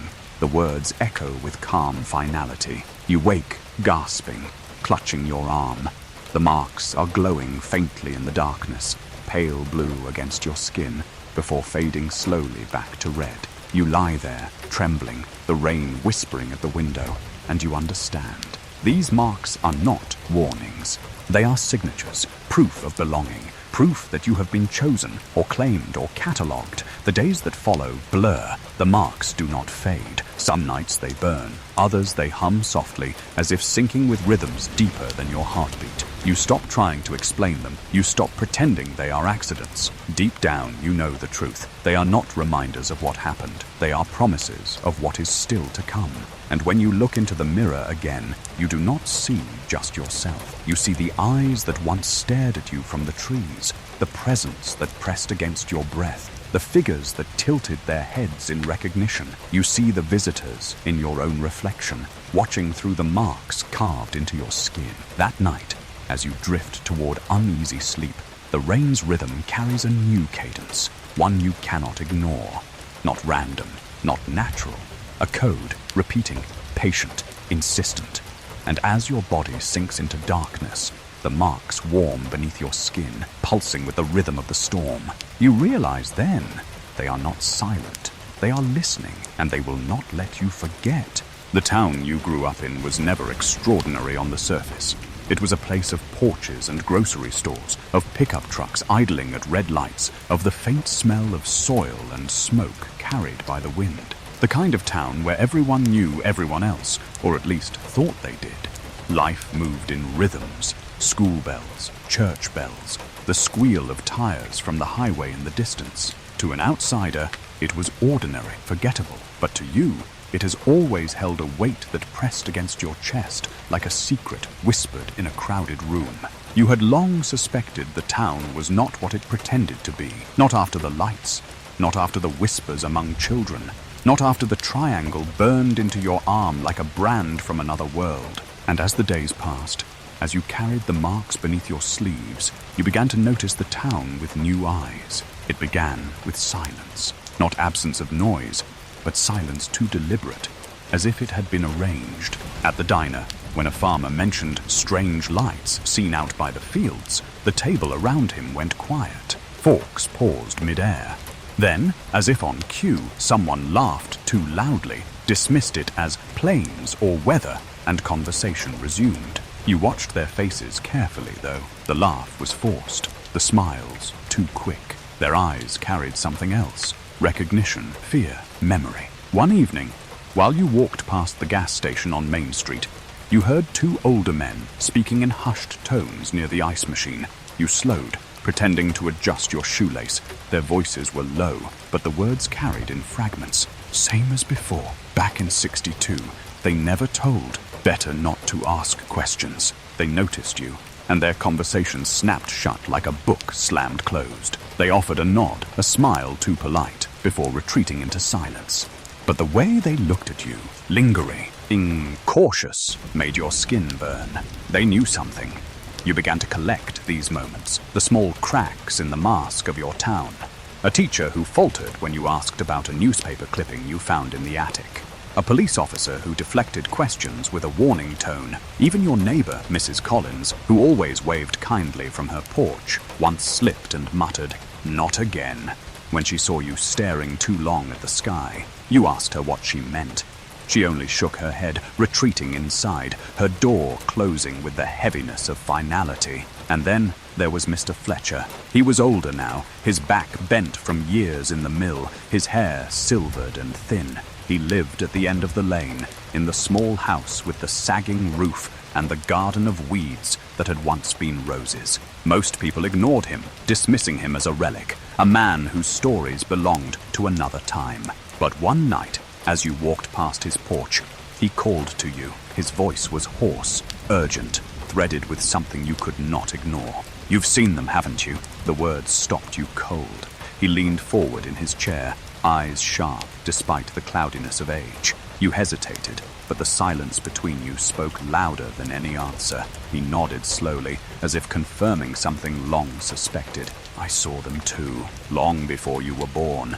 Back when this town pretended nothing happened." He beckoned you closer. You climbed the steps, the wood groaning under your weight. His porch smelled of tobacco and damp earth. He spoke low, as though the night itself might overhear. "They came in 61, lights over the quarry. My brother and I were driving home, thought it was just planes. But the engine died, dead as stone. And there they were, 3 of them, tall and thin, standing right in the middle of the road. Never moved, never spoke, just stared. Next thing I remember, it was morning, hours gone. My brother never talked about it again, took it to his grave. But I remember. I've always remembered." His hand trembled as he lifted his sleeve. Faint on his forearm, blurred by time and age, were marks, shapes not unlike your own. Circles, triangles, patterns etched into flesh. Your breath caught. You pulled your sleeve back, revealing your marks. His eyes widened, then softened with sorrow. "They haven't left," he whispered. "Not once. They've been here as long as I can recall. Maybe longer. And the town, oh, they know. The officials, the police, even the pastors, they know. But they'll never admit it. Not out loud. Too many reputations, too much fear. They'd rather bury the truth and let the next generation suffer the same silence." You asked him why. Why no one spoke.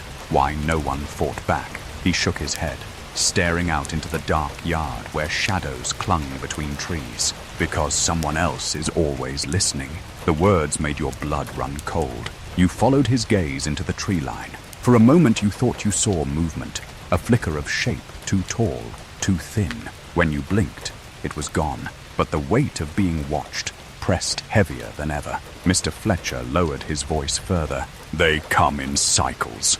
Always cycles. Every decade or so, a new wave of sightings. The town pretends it's nothing, but the children, they always know first. The whispers start in playgrounds, in classrooms, then the rest of us feel it. The silence, the waiting, and then it happens all over again." He tapped his marks, faded though they were. Proof tasa, dumped into the skin, long after the memory slips. You left his porch shaken, the night air biting colder than before. His words clung to you, wrapping around your own memories, your own scars. The town's silence was not ignorance. It was collusion, a pact of denial passed from one generation to the next. The secret was not that the visitors came. It was that everyone already knew they would. As you walked home, the streets felt altered. Every lit window seemed to hide eyes peering out. Every shadow seemed occupied. The town you had thought of as ordinary was a stage, its people actors rehearsing the same silence again and again, pretending not to notice the watchers just beyond the curtain of trees. That night, as rain began to fall, you lay awake replaying every word Mr. Fletcher had spoken. The storm tapped against your window in patient rhythms, and in its cadence you thought you heard the same warning. Someone else is always listening. You pulled the blankets tighter, staring at the ceiling, your marks burning faintly beneath the fabric. The town had been keeping its secret long before you were born, and now you were part of it. When sleep finally came, it was shallow, uneasy. In your dreams, the whole town stood together in silence, their eyes turned upward, their sleeves rolled back to reveal matching marks glowing faintly in the dark. And above them, beyond the storm, the lights waited, patient, endless, certain. The town's secret was no longer theirs alone. It was yours now, carved into your skin, echoing in your blood. And you knew with bone-deep certainty, secrets like these do not stay buried. They return, always. The first time you hear it, it's just a rumor told in passing, a careless whisper traded between two men at the hardware store. You are standing in line, the smell of sawdust clinging to the air, when one leans in close to the other and mutters, "They've got it all under lock and key out by the ridge. Always have." The other only shakes his head, laughs too loud, and says nothing more. But the words lodge themselves in you, sharp and restless, out by the ridge. You know the place they mean. Everyone in town does. A long stretch of land past the railroad tracks, where the hills rise into stony outcrops and the trees grow twisted and sparse. You've driven past it before. Fences topped with barbed wire, warning signs weathered by rain and sun. No one ever stops there. No one ever asks why it needs such security in the middle of nowhere. People pretend it doesn't exist, the way they pretend the lights don't. But once you hear the rumor, you can't unhear it. It hums at the edge of your thoughts, the way a secret does when it wants to be spoken. Days later, you hear it again, this time from a group of teenagers leaning against their bikes near the old post office. You walk past, pretending not to listen, but their voices follow you. "My cousin swears he saw trucks going up there at night. Black trucks, no headlights, probably military." "Yeah, but why here? Why in a town this small? They've got something to hide. Always have." Their words coil around you, heavy, deliberate. You walk faster, your sleeves pulled down tight over the marks that still burn faintly against your skin. That evening, you sit in your room with the rain ticking softly against the glass. You can't stop thinking about the ridge, about the base that everyone pretends isn't there. The memory of Mr. Fletcher's words gnaws at you. Someone else is always listening, if the town has kept its silence all these years. Maybe the base is why. Maybe the silence isn't just fear of the visitors. Maybe it's fear of those who already know and choose to bury the truth. You remember the folder in the attic, the censored documents, the black bars stretched like scars across the text. Non-conventional movement, radar confirmation, phrases stripped of context, but too precise to dismiss. The thought settles in you like stone. The watchers in the sky are not the only ones keeping track. The watchers on the ground are too. You decide to go. The road to the ridge is long, winding through farmland that lies hushed under a blanket of mist. Your shoes scuff against gravel as you walk, each step too loud in the silence. The night is moonless, the stars swallowed by cloud. You feel exposed, your body outlined against the emptiness of fields. Each telephone pole you pass seems to tilt toward you. Listening, when you reach the fence line, your breath catches. Rusted wire stretches across the ridge, coiled tight with barbs that gleam faintly in the dim light. Signs hang crooked on the posts. Restricted area. No trespassing. Government property. The letters are faded, but the message is clear. Stay out. And yet, beyond the fence, you see them. Lights. Not the hovering orbs you've grown accustomed to, but harsh, artificial beams cutting across the ground. They sweep slowly, deliberately, as though searching for something or guarding it. You crouch low in the grass, heart thundering, watching the beams slice through the mist. In the distance, you hear the faint growl of engines. Trucks, maybe. The teenagers weren't lying.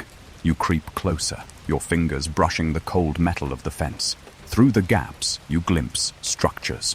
Low, squat buildings half buried into the hillside, their roofs camouflaged with stone and brush. They look abandoned from a distance, but the lights betray them. And then you hear it. A hum, low, mechanical, steady. It vibrates through the ground, through your bones, too deep for ordinary machinery. The hum is familiar. The same tone you felt on the night your car stalled, the same resonance that thrummed through your chest when the visitors stood outside your window. To hear it here, now, on the ridge, it makes your skin prickle. The base is not simply a relic of the military.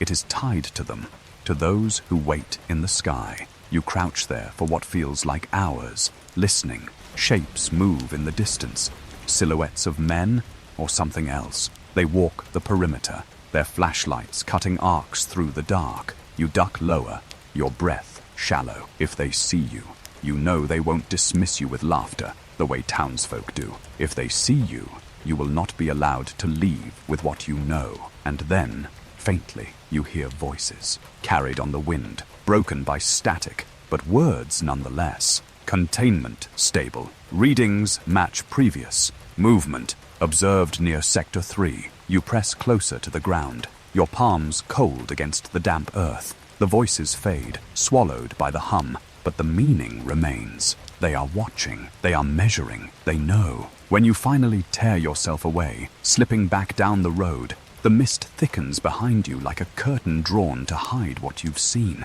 Your heart pounds, your mind racing with images of the base, the lights, the hum. You walk faster, almost running, until the town's familiar streets rise to meet you. Only then do you stop, gasping for air, your clothes damp with sweat and dew. Back in your room, you sit in the dark, your arms trembling. You pull your sleeve back. The triangle on your skin glows faintly, responding to the memory of the hum. You press your fingers against it, but the pulse is not yours. It belongs to something larger, something shared. The rain begins again, tapping at the glass, and in its rhythm, you hear it. Not warning, not comfort, but confirmation. The visitors are not alone in their watching. The base exists to mirror them, to record them, to control what is spoken and what is silenced. The town's secret stretches farther than you imagined, buried not just in whispers, but in fences and locked doors and files you will never be allowed to see. And as you drift into uneasy sleep, one last thought settles in your mind, whispered in a voice that is not your own. The watchers above and the watchers below are not enemies. They are partners. You wake with your skin burning, your breath unsteady, and the certainty that the line between earth and sky is far thinner than you ever believed. The night sky has always spoken to you, not with words, not with sounds, but with a presence, the soft chorus of crickets, the sigh of trees, the distant hum of power lines all folding into the backdrop of stars. It has been your map, your witness, your ceiling of infinity. But on this night, when you step out onto the porch and lift your head, the sky is no longer speaking. It is silent. Not the casual hush of late hours, not the pause before a storm. This silence is heavy, deliberate, as if the vastness above has turned its face away from you. Even the rain, which has been your constant companion, has ceased. No drops, no wind, no echo. The world holds its breath. You lean against the railing, your fingers gripping the damp wood, your heart caught between curiosity and dread. The stars, which should scatter like diamonds across the black, are gone. Not hidden by clouds, you can feel that. The air is clear, but the sky itself is empty, stripped of its constellations. The void stretches above you, dark and depthless, a canvas wiped clean. For a moment you wonder if you've gone blind, if your eyes have failed you. You blink rapidly, rub your lids, search for a glimmer, a pinprick of light. Nothing. The moon is absent too, as though erased. Only darkness remains, thick and absolute. And within that darkness, a hum begins, low, steady, rising not from the ground, but from the emptiness above. It vibrates in your chest, in your teeth, in the marks on your arm that pulse in answer. You clutch your sleeve, though you already know what you'll feel. The triangle, burning faintly, alive beneath your skin. Then the whispers come, not voices around you, but inside you, threading through thought the way roots weave through soil. You are part of this silence. You are its witness. Do not look away. You shiver. You've heard whispers before, in dreams, in fields, at the edge of windows. But this feels different, larger, impersonal, yet intimate. It is not directed at you alone. It feels as though the entire town, perhaps the entire earth, is being addressed in this silence, whether they hear it or not. You step off the porch, bare feet sinking into damp grass. The world is too still, too precise. No rustle of animals, no chorus of insects. Only you, standing under a sky stripped of its stars, listening to a hum that no one else seems to notice. And then you see it. Not light, not shape, but absence. A darker shadow in a sky already black. It moves slowly, deliberately, a massive form sliding across the void without sound. It has no edges you can define, no lights to betray its structure, and yet you know it is there. The way you know a hand in a darkened room hovers inches from your face. Its enormity presses against you, a weight that bends your knees, makes the air thick in your lungs. Your thoughts scatter. How large is it? How close? The questions fall uselessly away. Scale has no meaning here. All you know is that something vast is moving above you, blotting out even the concept of stars. The hum grows louder. Your marks flare, the triangle glowing faint blue beneath your skin. You pull your sleeve back, unable to stop yourself. The lines shimmer, alive, as though sinking to the rhythm of whatever drifts overhead. For a moment, the glow spreads. Faint veins of light spidering across your forearm, your wrist, your palm. You gasp, watching your own body illuminate in response. And then a thought, clear and sharp, slices through the silence. You are marked because you remember. You are marked because you belong to the sky. Your legs weaken. You sink to your knees in the grass, eyes fixed on the shifting absence above. A tear slips down your cheek, not of fear, but of awe. Of the unbearable intimacy of being seen by something too vast to comprehend. Why? I'll whisper into the stillness. What do you want from me? The hum answers, louder, deeper, vibrating so fiercely your teeth ache. Your body shakes as the marks blaze brighter, so bright they cast faint shadows on the grass. The thought comes again, layered, echoing. Not want, know. You will know. And then, as suddenly as it began, the hum stops. The weight lifts. The sky is no longer silent. The crickets resume their song. The leaves shiver in a late breeze. A single drop of rain lands on your cheek, then another, until the storm resumes its gentle drumming against the earth. You look up, and the stars are back, scattered, ordinary, familiar. The moon hangs pale and unbothered, as though nothing has happened. But you know better. You rise unsteadily, your legs trembling, your sleeve damp with rain and sweat. The marks on your arm fade back to dull red, but the echo of their glow lingers in your vision. You stumble back toward the porch, clutching the railing as though it alone anchors you to the earth. The silence of the sky was not absence. It was presence. The watchers had revealed themselves not through light, but through the stripping away of everything else. They had spoken not with sound, but with silence so profound it became a language. As you step back inside, closing the door softly behind you, the storm whispers against the roof, patient and endless. You sink onto your bed, your body heavy, but your mind alight. You know sleep will not come easily. When it does, it will bring dreams not of corridors or figures, but of the sky itself, immense, black, silent, alive. And in that silence, the same phrase will echo, etched into your blood as surely as the marks on your skin. You will know. The nights no longer feel the same. After the silence of the sky, after the weight of absence pressing against your chest, you walk through the days as though each moment is fragile, breakable. People around you move in their circles, shopping for groceries, cutting their lawns, standing in line at the bank, but you see it differently now.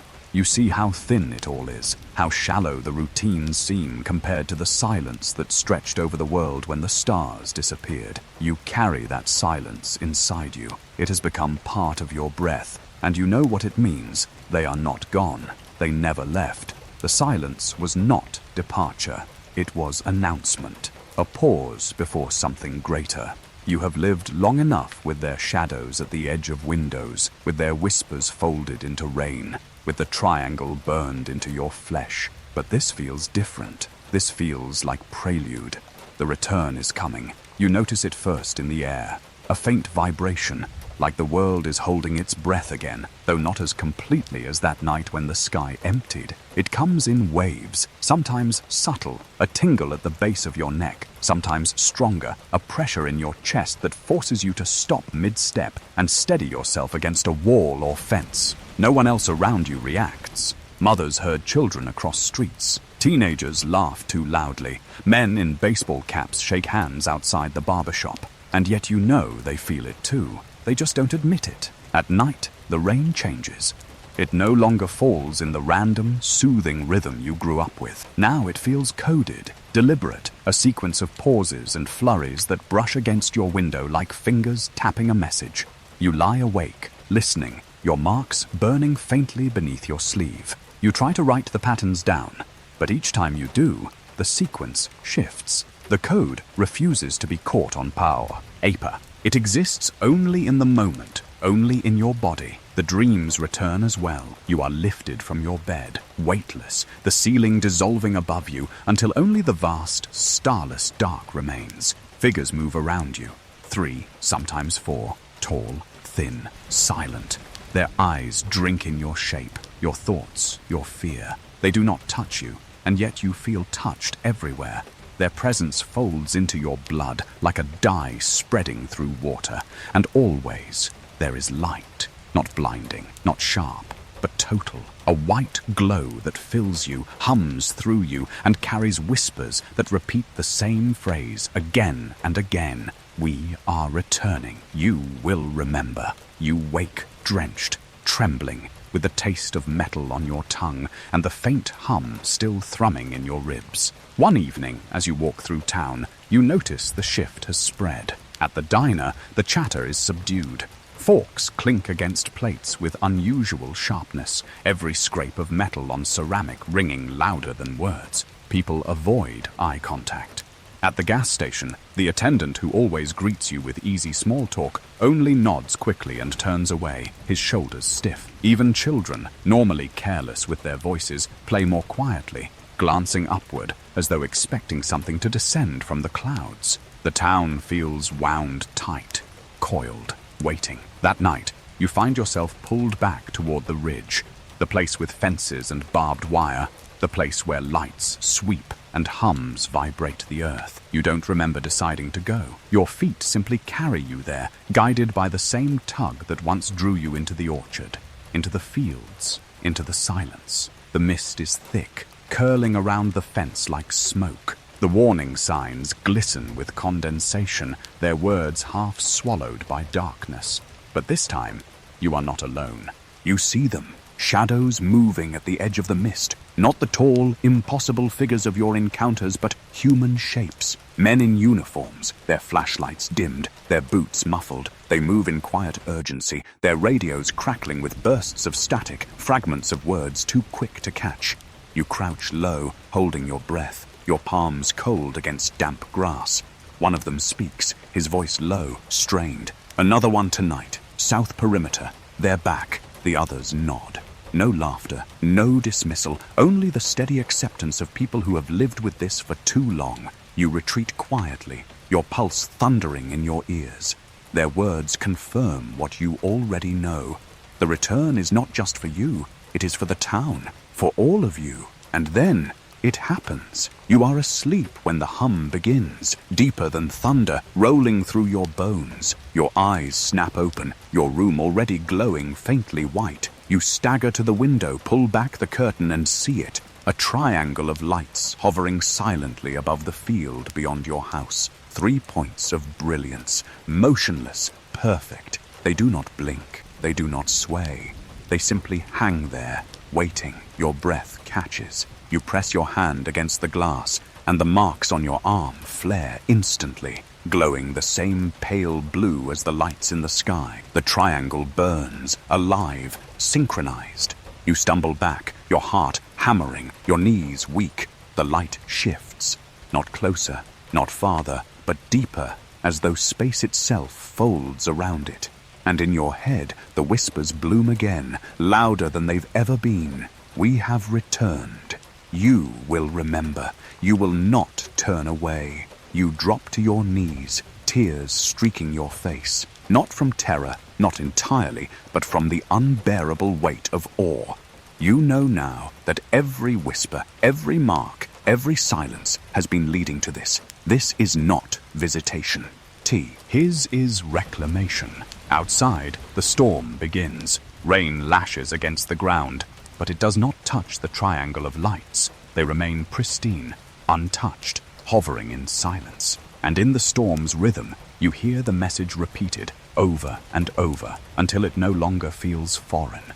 It feels like memory. You are theirs. By morning, the lights are gone. The sky is blue. The town quiet. The routines resumed. Children ride their bikes down the street.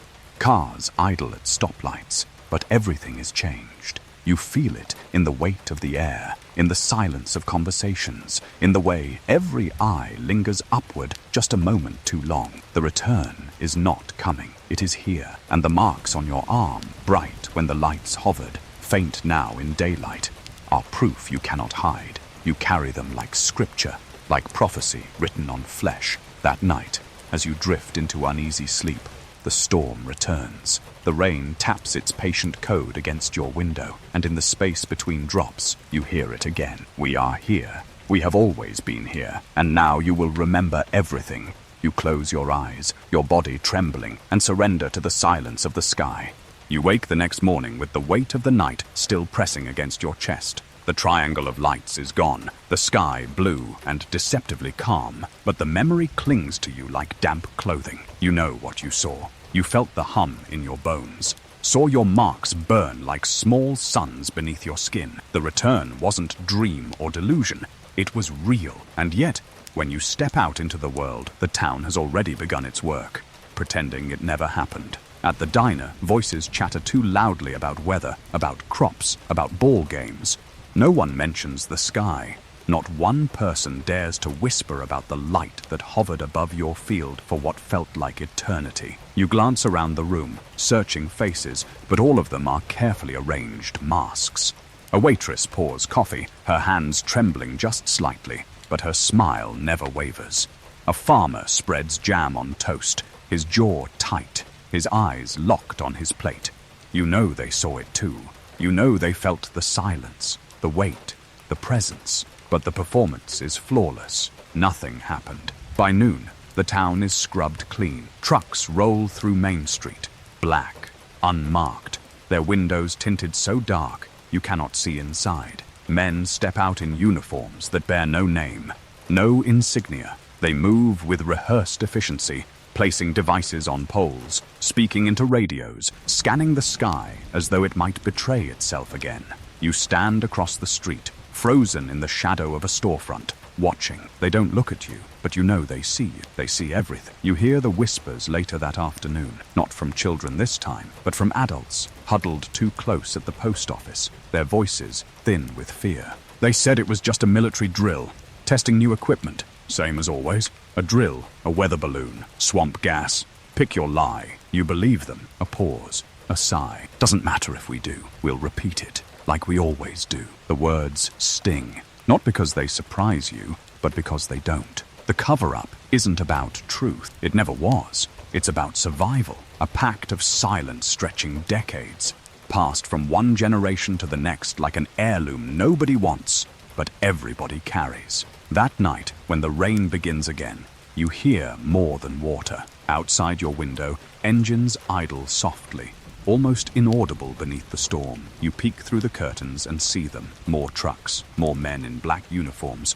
their flashlights slicing through backyards, their radios murmuring clipped phrases. Sector 5 clear. No anomalies detected. Witnesses contained. Contained. The word drops into your chest like a stone. You pull your sleeve back. The marks on your arm glow faintly, answering the storm, answering the silence above. You want to scream, to run outside and show them what you carry, to shout that you are proof, but something stops you. Not fear of the men with their trucks and radios, but something older, deeper, the same presence that once stood outside your window, the same eyes that drank in your reflection. A whisper threads into your thoughts. Not yet. Days blur. The newspapers run small articles buried near the classifieds.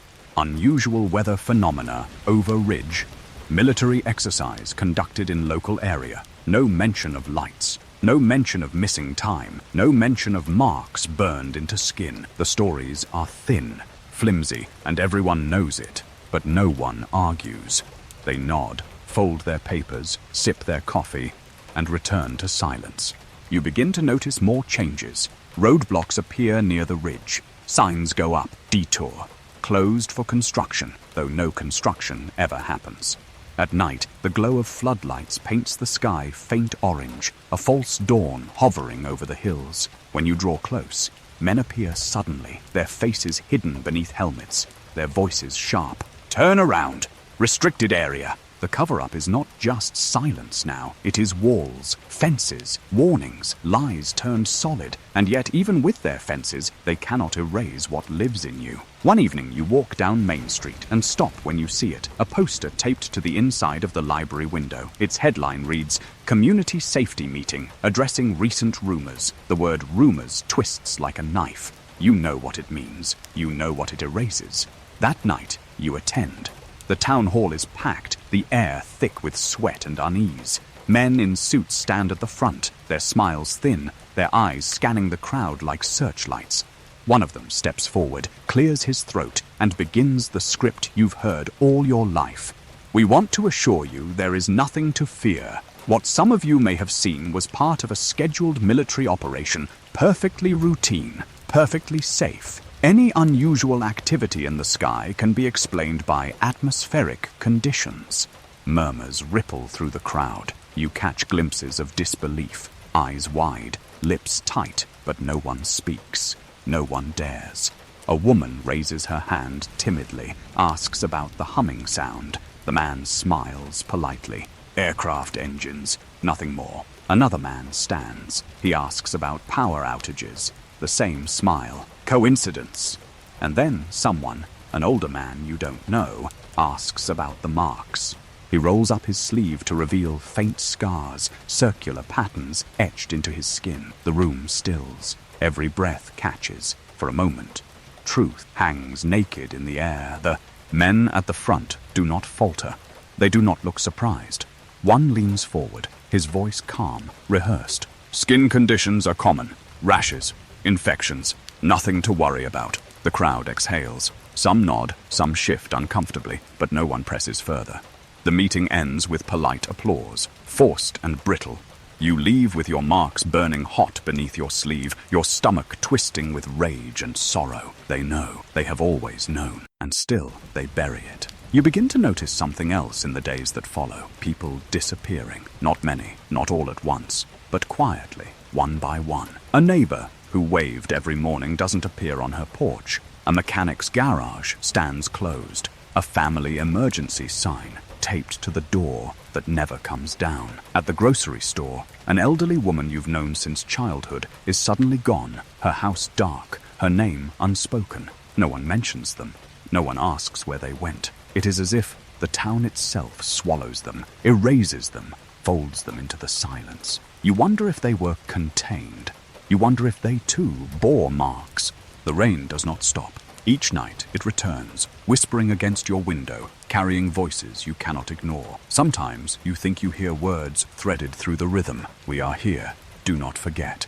Other nights, it is only patterns, sequences you cannot crack, but which your body feels all the same. The marks pulse in answer, faint blue beneath your skin, glowing brighter whenever the storm grows fierce. And you begin to understand.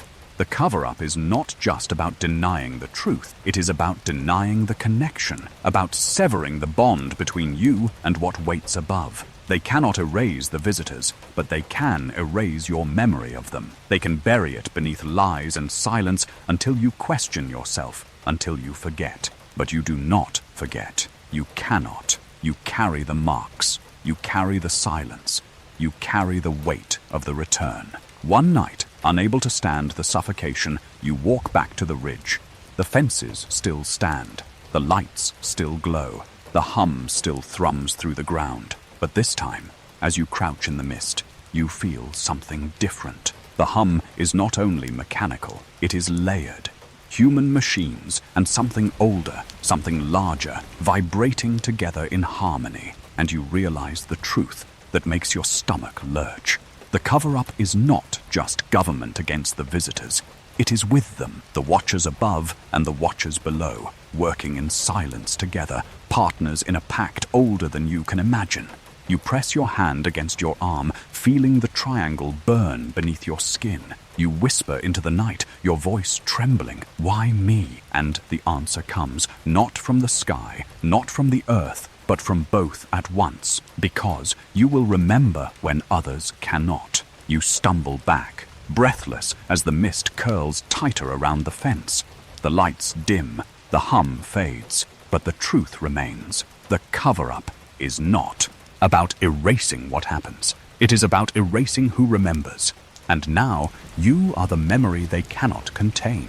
Sleep has never been safe for you. You used to think of dreams as harmless, fragile things, shadows of memory, echoes of daytime stitched together by the mind, but not anymore. Since the return, since the silence of the sky, since the cover-up that smothers every tongue in town, sleep has turned into something else. A place where the boundaries weaken, a place where messages slip through. You lie down each night, exhausted, your body heavy with the strain of carrying a truth no one else will name. And yet, even before your eyes close, you know what waits. The hum, the light, the whispers folded into the storm. You resist for a moment, clinging to the comfort of your room, the creak of the ceiling, the faint smell of rain through the window. But soon, the weight pulls you under, and the dreams begin.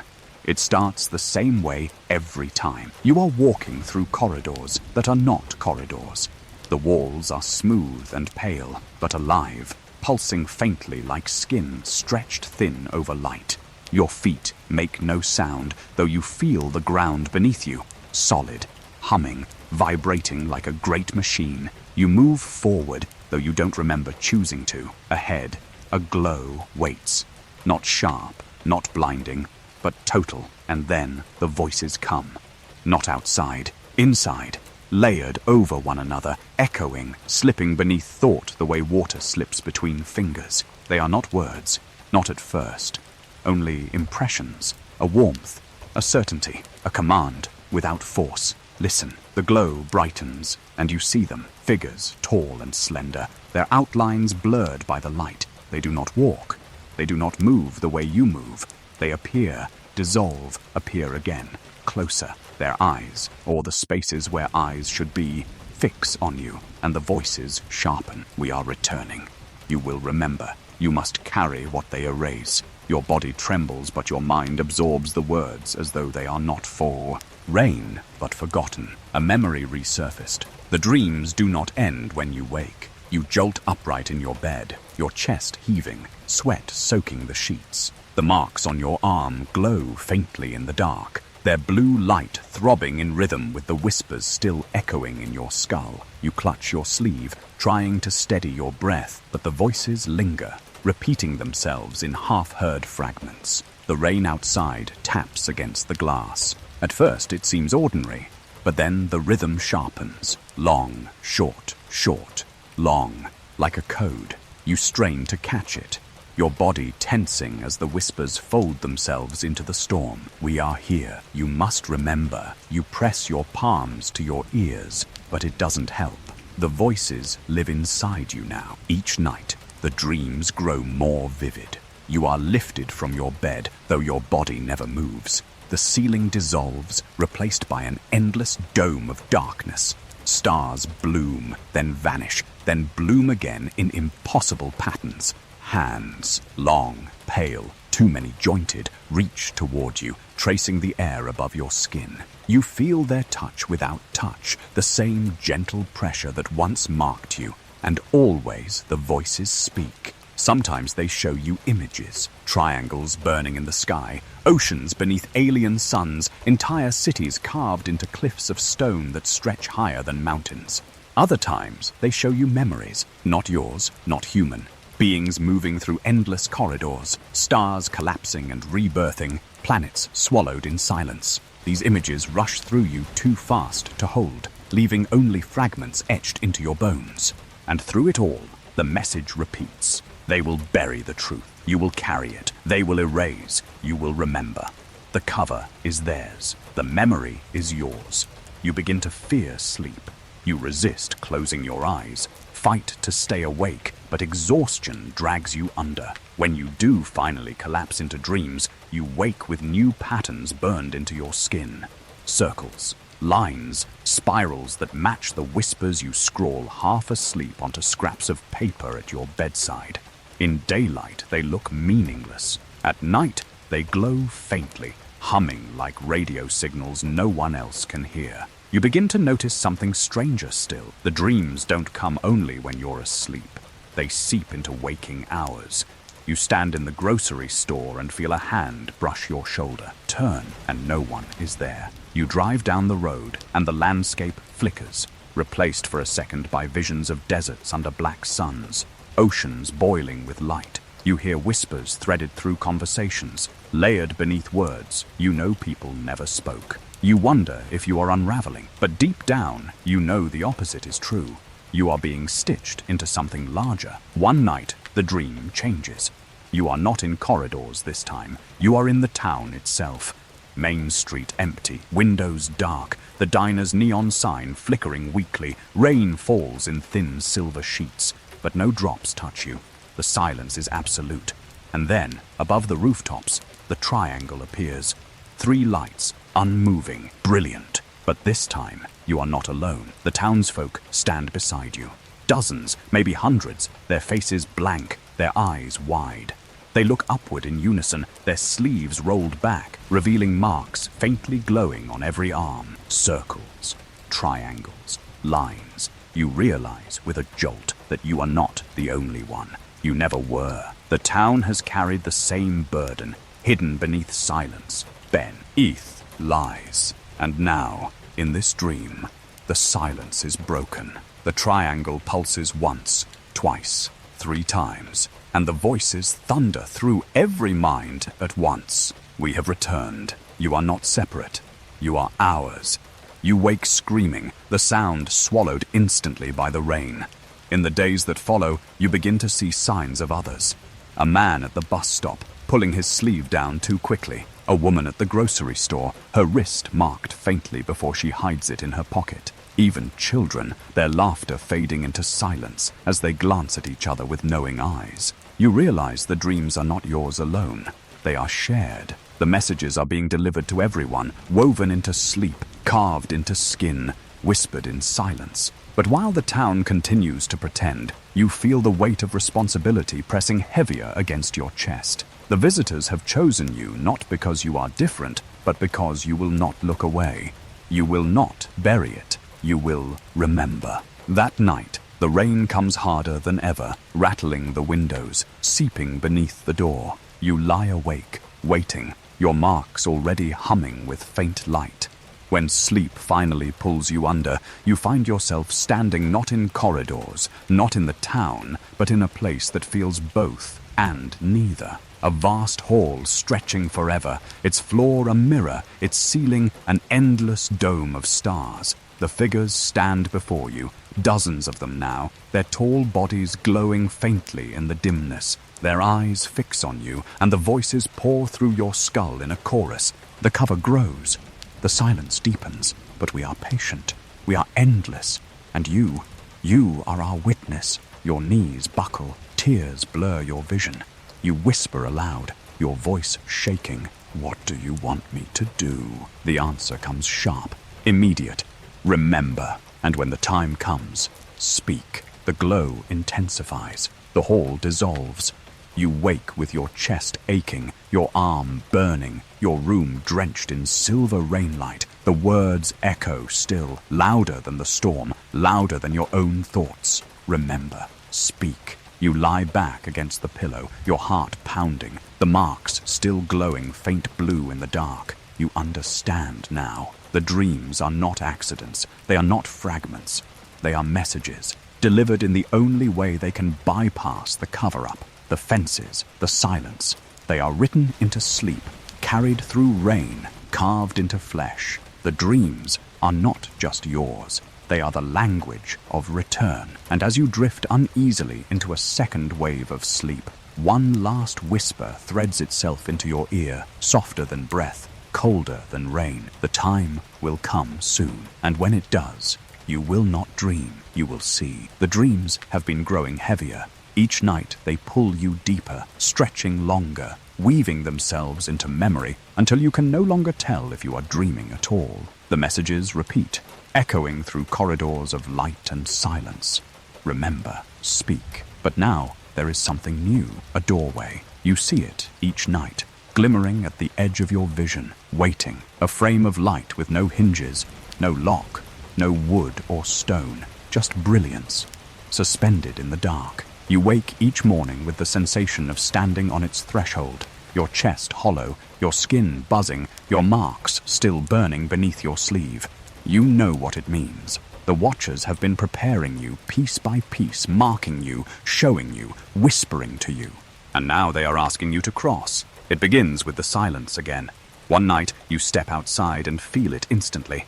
The air thick, too still, the sky stripped of sound. The rain has stopped mid-fall. Droplets hang suspended in the air, frozen like glass beads. Crickets and frogs have vanished. The hum is everywhere, vibrating through the ground, through the fence posts, through the marrow of your bones. You look up. The triangle of lights hangs above the ridge, brighter than ever before, each point burning like a star plucked from the heavens. They do not move. They do not blink. They wait. Your breath comes shallow. You know this is not just another sighting, not just another visitation. This is invitation. The marks on your arm flare alive, so bright they cast shadows against your chest. You pull your sleeve back, staring as the triangle glows, veins of light branching across your flesh in spirals and circles. You stumble forward, drawn not by choice, but by gravity, by a call older than speech. The road toward the ridge stretches endlessly, mist curling at your ankles, the world folding in on itself until only the lights remain. Your legs feel weightless, your footsteps soundless. With every step, the hum deepens, a chord resonating not just in your body, but in your memory, vibrating against the fragments of dreams you've carried for weeks. And then you see it, the doorway. Not in dreams this time, not half glimpsed through sleep. It stands ahead of you, carved into the air itself, a frame of white light rising taller than any human shape. Its brilliance is pure but not blinding. It shimmers like water, rippling gently, as though the very fabric of space is parting to make room for you. You stop.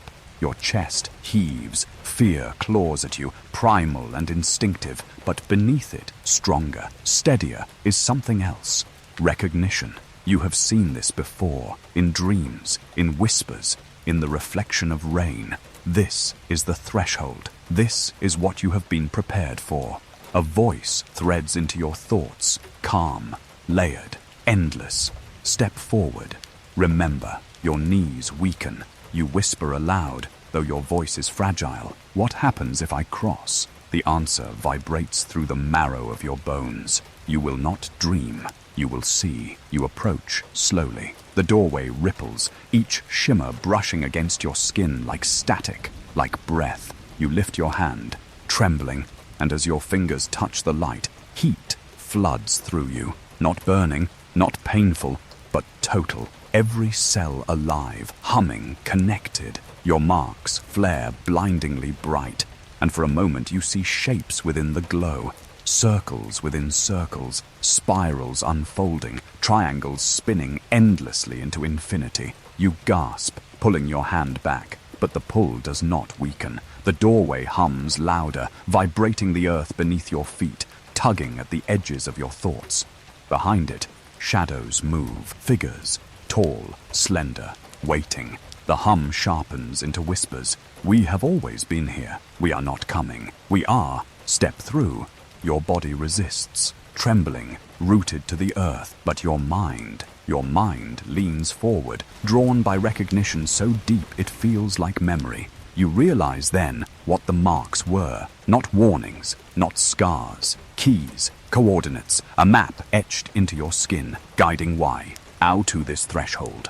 You take one step closer. The light flares. The moment you cross, the world unravels. The rain, the ridge, the fence, the earth, all dissolve into white brilliance. You feel yourself pulled through, your body both weightless and unbearably heavy, as though gravity is being rewritten. For a moment, there is nothing but light, humming, and silence.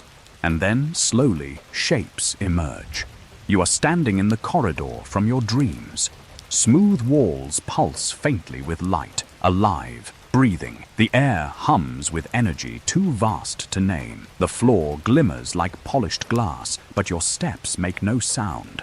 Ahead, the corridor stretches endlessly, curving in ways that defy geometry, folding back into itself, yet always opening further. And there they are, the figures, dozens of them, tall and impossibly slender, their limbs too long, their heads elongated, their movements fluid as water. They stand in silence, watching you, their eyes, black pools that drink in light, fix on you, and once again your marks flare, resonating in response. Your knees buckle, but the hum steadies you, holds you upright, and then the voices come, not whispers this time, but a chorus, clear and resonant, vibrating not in your ears, but in your very blood. You have crossed, you are remembered, you are no longer separate. Images flood you. Stars collapsing into themselves, birthing new suns, oceans boiling with fire, planets fractured, rebuilt, abandoned, hands tracing maps of constellations that do not exist in human charts. You see the town, your town from above, small, fragile, insignificant beneath the sweep of sky. You see generations before you standing on the same ridge, staring at the same lights, carrying the same marks. And then you see yourself, not as you are, but multiplied, reflected across time. A child staring from a window, a teenager walking the empty road, an old man standing on a porch, whispering to the next generation, "Remember." You realize then that the threshold is not just a doorway, it is a mirror. It shows not only where you are going, but where you have been, who you have always been. The figures step closer. One lifts its hand, impossibly long fingers stretching toward you. It does not touch you, and yet you feel its presence pressing against your chest, against your breath, against your very thought. And in that pressure, words crystallize. You are the witness. The cover cannot erase you. When the silence deepens, you will speak. When the forgetting spreads, you will remember. Tears streak your face. You fall to your knees, overwhelmed by the enormity, by the unbearable intimacy of being seen, chosen, marked. You whisper into the humming silence, "Why me?" The chorus answers, layered, infinite, because you stepped forward, because you crossed. The light flares brighter, filling everything, dissolving the figures, dissolving the corridor. You feel yourself pulled backward, falling, weightless. The hum fades, the silence breaks, and suddenly you are back, on the ridge, in the rain, kneeling in the grass, your arms trembling, your chest heaving. The doorway is gone, the lights are gone. Only storm and darkness remain, but your marks still burn, brighter than ever, etched deep into your skin, not fading, not temporary, permanent, proof. You stumble to your feet, soaked, shaking. The storm lashes at your face, but you barely feel it. You walk back down the road, each step heavier than the last. The town waits in silence, but you know now what lies beneath. The cover-up, the silence, the forgetting. And yet you carry what cannot be erased. You have crossed, you have seen.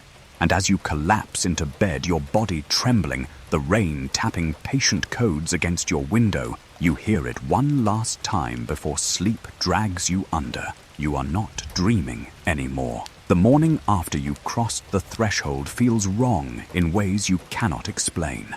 The air is too sharp, too bright. The sky gleams with ordinary sunlight, but it does not feel ordinary. It feels thinner, stretched, like a mask pulled too tightly across something vast and hidden. You move through the house in silence, each object around you, the table, the chair, the faded curtains, seeming less real, as though they are props in a play. You suddenly realize you're inside. You know now, You know because you have seen. The threshold was not just passage, but unveiling. The figures, the corridor, the chorus of voices, they showed you fragments not meant for human eyes. And as much as your body aches, as much as your mind trembles, the truth remains clear. The Watchers have always been here. They were here before your childhood whispers, before the first strange light, before your father clipped the censored files into an attic box. They have been folded into every silence, every cover-up, every erased page. But last night, for the first time, they did not just watch. They opened the door. At first, the memories come scattered, like shards of glass you try to piece together. You see the corridor, its walls pulsing faintly as though alive. You see the figures, dozens, maybe more, standing in perfect stillness, their elongated eyes absorbing you. You remember the flood of images, stars collapsing, oceans boiling, maps of constellations that do not exist in human charts. And then, sharper than anything else, you remember their words. You are the witness. The cover cannot erase you. The phrase rings in your skull all day. You try to silence it with the drone of the television, the scrape of silverware, the chatter of neighbors passing by, but it returns in every quiet moment. Witness. Not chosen, not special. Witness. A task both fragile and unbearable. To see, to carry, to remember when everyone else forgets. By afternoon, you find yourself back at the ridge, though you don't recall deciding to walk there. The fence still stands. The signs still hang crooked. Restricted area. Government property. But the mist feels different now. You sense the hum, even when the trucks are gone, even when no soldiers prowl the perimeter. The land itself vibrates, holding the memory of what opened here. You press your hand against the cold metal of the fence. For a moment, the marks on your arm flare faintly, answering. You whisper to the empty field beyond. I saw you. The wind carries no reply. But deep in your chest, you feel the echo, and you will speak. The truth reveals itself slowly, not in a single burst, but in layers. That night, as the rain begins again, you fall into dreams that are not dreams. You stand once more in the vast mirrored hall, its ceiling an endless dome of stars. The figures surround you, silent, patient. And then, with a force that shakes you, they open your mind. The visions come faster now, sharper, impossible to deny. You see the town, not as it is, but as it has always been. Decades ago, children whispered on playgrounds about lights in the sky.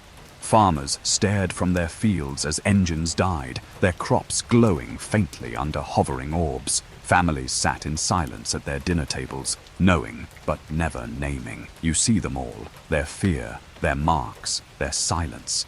And then you see the men in black suits arriving, sealing files, erasing testimony, planting stories of weather balloons and drills. Always the same cycle, always the same cover. But beneath it, the Watchers never left. They hovered, they walked, they whispered. They carved patterns into skin, seared memory into blood. They did not hide. They only waited for the silence to deepen enough for people to pretend. And then you see something else. Not just your town. Others. Across oceans, across deserts, across forests. Villages where children wake with marks they cannot explain. Cities where lights hover above rooftops while governments deny. Military bases buzzing with the same hum you heard at the ridge. Their machines tuned not to repel, but to resonate. All of it linked. All of it part of the same silence. The Watchers are not local. They are not occasional. They are everywhere, and the cover-up is not failure. It is design. You stumble in the vision, clutching your head. Why show me this? The chorus answers, thunder rolling inside your skull. Because you are awake. Because you crossed. Because you will not turn away. When you wake, your body aches as though you've walked for miles. Your sheets are damp with sweat, your arm glowing faintly through the fabric. You sit up, trembling, staring at your hands. They do not feel like your own anymore. The truth has changed you. All day you carry it like a stone in your chest. You see people in town, moving through their routines, and you wonder how many of them know. How many carry marks hidden beneath their sleeves. How many dream the same dreams but wake to silence. You catch a man in the grocery store watching you too long, his eyes flicking to your wrist before he quickly looks away. A woman in the post office glances upward at the ceiling, as if listening to a hum only she can hear. The truth is not yours alone. It never was. But it is yours to carry aloud. That evening, you sit at your desk, scraps of paper scattered around you. You begin to write. Fragments of dreams, sequences of rain, images of corridors and marks. The words tumble out, jagged and unsteady, but once they are on paper, they feel solid. You write until your hand cramps, until your vision blurs.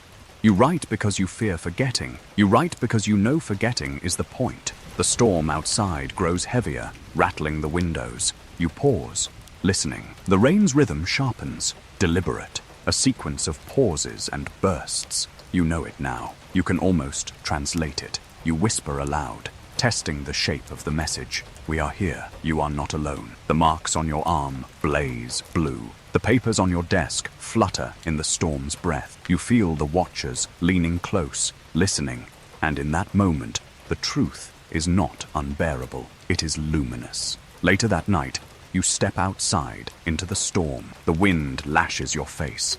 The rain soaks your clothes, but you do not flinch. You lift your arm toward the sky, sleeve rolled back, marks glowing in sync with the rhythm of the storm. For a heartbeat, nothing. And then, in the distance, the triangle appears. 3 points of light, brilliant, unmoving. They hover silently above the ridge, framed by the storm. You do not tremble this time. You do not hide. You stand too, all, arm raised, and let the glow blaze from your skin. The lights pulse in answer, once, twice, 3 times. The truth is no longer hidden. The truth is written into your body, into the rain, into the silence of the sky. And even if the world denies it, even if files are burned and witnesses contained, even if the cover grows thicker, your memory cannot be erased. Because you saw, because you crossed, because you remember. And as the storm roars around you, the voices return, louder than thunder, threaded through every drop of rain. You are not dreaming anymore. You are seeing, and soon they all will. The night you cross the threshold never truly ends. Even when the sun rises the next morning, spilling light across the town, you still feel suspended between 2 worlds. The ordinary one that insists on silence, and the other that opened itself to you beyond the doorway. You go through motions like a shadow, pouring coffee, buttoning your shirt, walking streets that should feel familiar, but everything is altered. Each step, each breath, carries the weight of what you've seen. Corridors of living light, voices that vibrated through blood, truths that stretched beyond time. You are here. Your body walks through kitchens and sidewalks and fields, and yet you are not here. Part of you still drifts in the mirrored hall, beneath the endless dome of stars. This is what returning to Earth feels like. Not waking from a dream, but stumbling into one that pretends to be ordinary. The people around you move like actors. At the diner, plates clink, coffee pours, laughter rings too loudly. But behind every gesture, you see the tension. The waitress smiles, but her hands tremble as she sets down a cup. A farmer talks about weather, but his eyes flick briefly upward before darting back to his food. The silence of the sky lingers in everyone. They've seen it too. They've dreamed, or at least suspected, but the cover has trained them well. Pretend, forget, move on. You don't pretend anymore. You can't. When you catch sight of your reflection in the window, sleeves rolled back, marks faintly glowing like cooled embers, you see the fracture clearly. One half of you belongs here, in a town that denies. The other half belongs out there, in corridors of living light. You are split, carrying truths no one dares speak. And yet, the watchers told you, remember, speak. So you begin to look closer. Signs appear everywhere once you learn to see them. A man at the grocery store reaches for a carton of milk, his sleeve slipping back just enough to reveal a faint circle etched into his wrist. He notices you watching, quickly pulls the fabric down, and pretends nothing happened. A woman at the bus stop hums softly to herself. At first you think it's nonsense, but then you catch the rhythm. Long, short, short. long. The same pattern, the rain tapped against your window. Children draw triangles in the dirt outside the school. Their games disguised as play, but their eyes too solemn, too knowing. The truth isn't buried. It's everywhere, hidden in gestures, in glances, in rhythms. The town isn't ignorant, it's complicit. And now, seeing it laid bare, you realize the silence is far larger than you imagined. This isn't just your burden. It never was. That night, the dreams return, but different. You stand not in corridors this time, not in mirrored halls, but in the town itself. Main Street stretches ahead, empty and silent. The diner glows with faint light, but no movement inside. The church bell stands frozen in mid-swing, its sound suspended in silence. And above, the sky is alive, not empty, not silent, alive. Triangles of light hover in formation, dozens, maybe hundreds, spread across the heavens like a constellation reborn. The people of the town stand around you, neighbors, teachers, strangers, children, sleeves rolled back, their marks glowing faint blue. They look upward together, eyes wide, faces calm. No fear now, no pretending. Only recognition. The voices descend, not as whispers, but as thunder threaded into every breath. The return is not departure.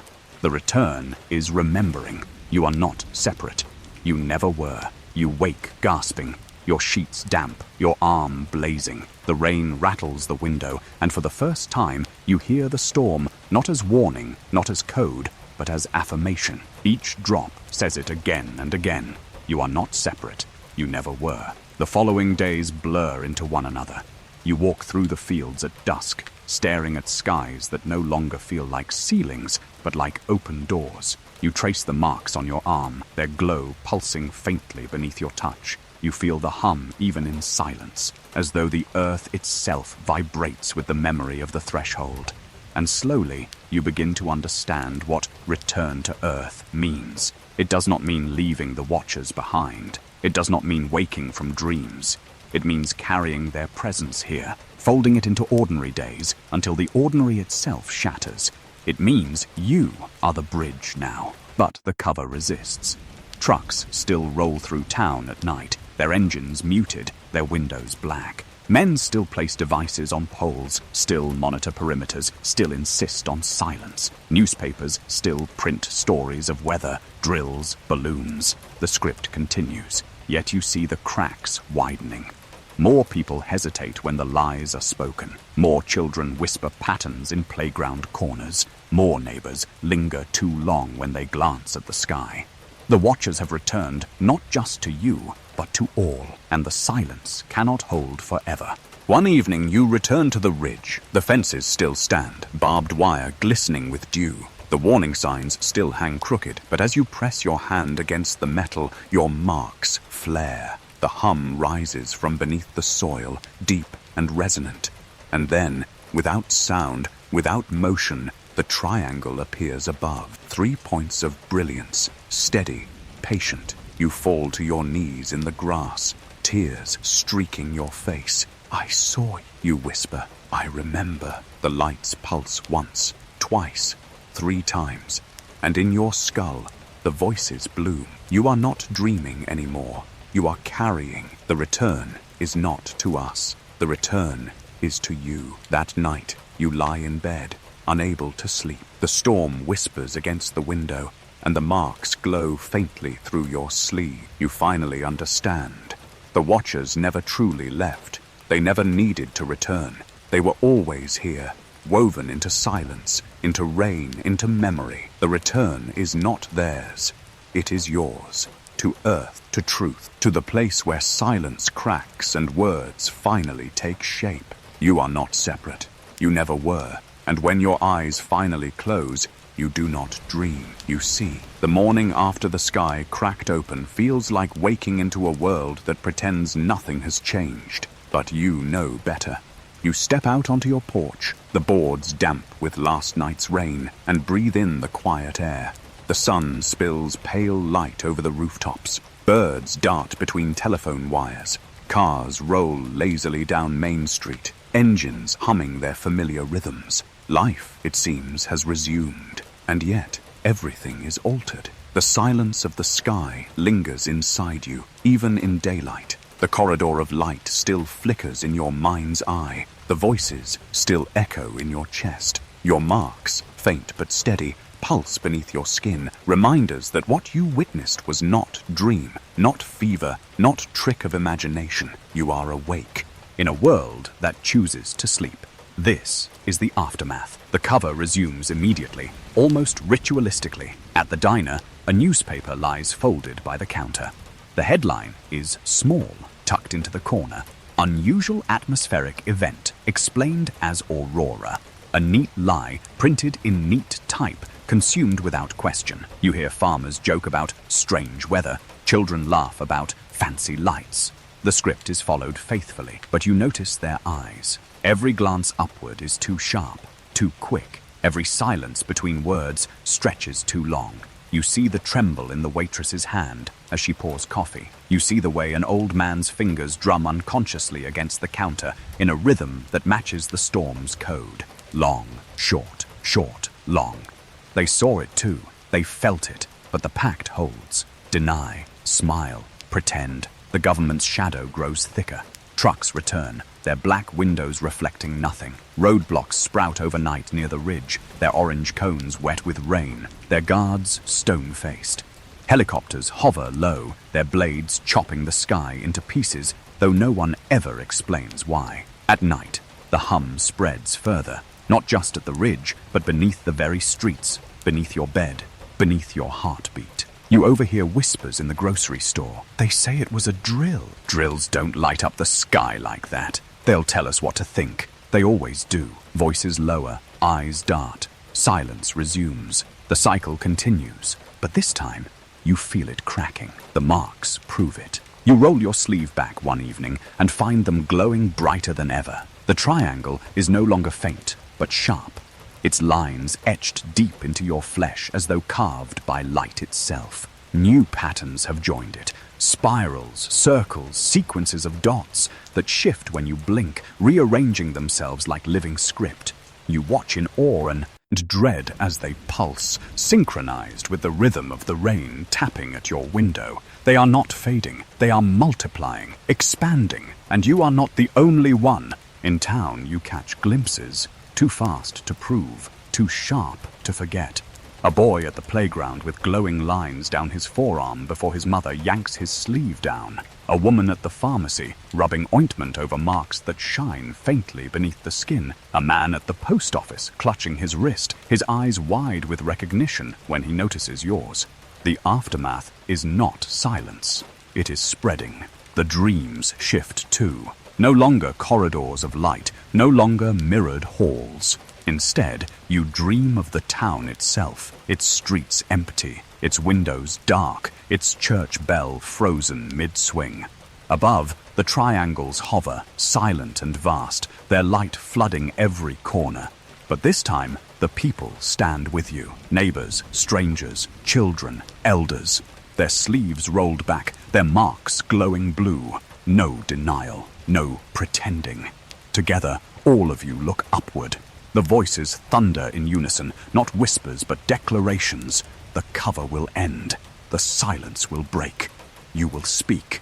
You wake gasping, the words carved into your thoughts like stone. The days after are heavier. Sleep comes later, harder. Waking feels like dragging yourself through fog. Conversations blur. Faces seem unreal. You are split between two realities, the one that insists on forgetting and the one that demands remembering. The tension pulls at you until your chest aches. One evening, you walk to the ridge again, drawn by instinct. The fences stand, barbed wire glistening with dew. The warning signs hang crooked. Beyond them, the mist waits. And then, faintly, you hear it again. The hum, steady, patient. You press your hand against the metal. The marks flare blue, casting light onto the wet grass. The hum sharpens, and a whisper threads into your mind.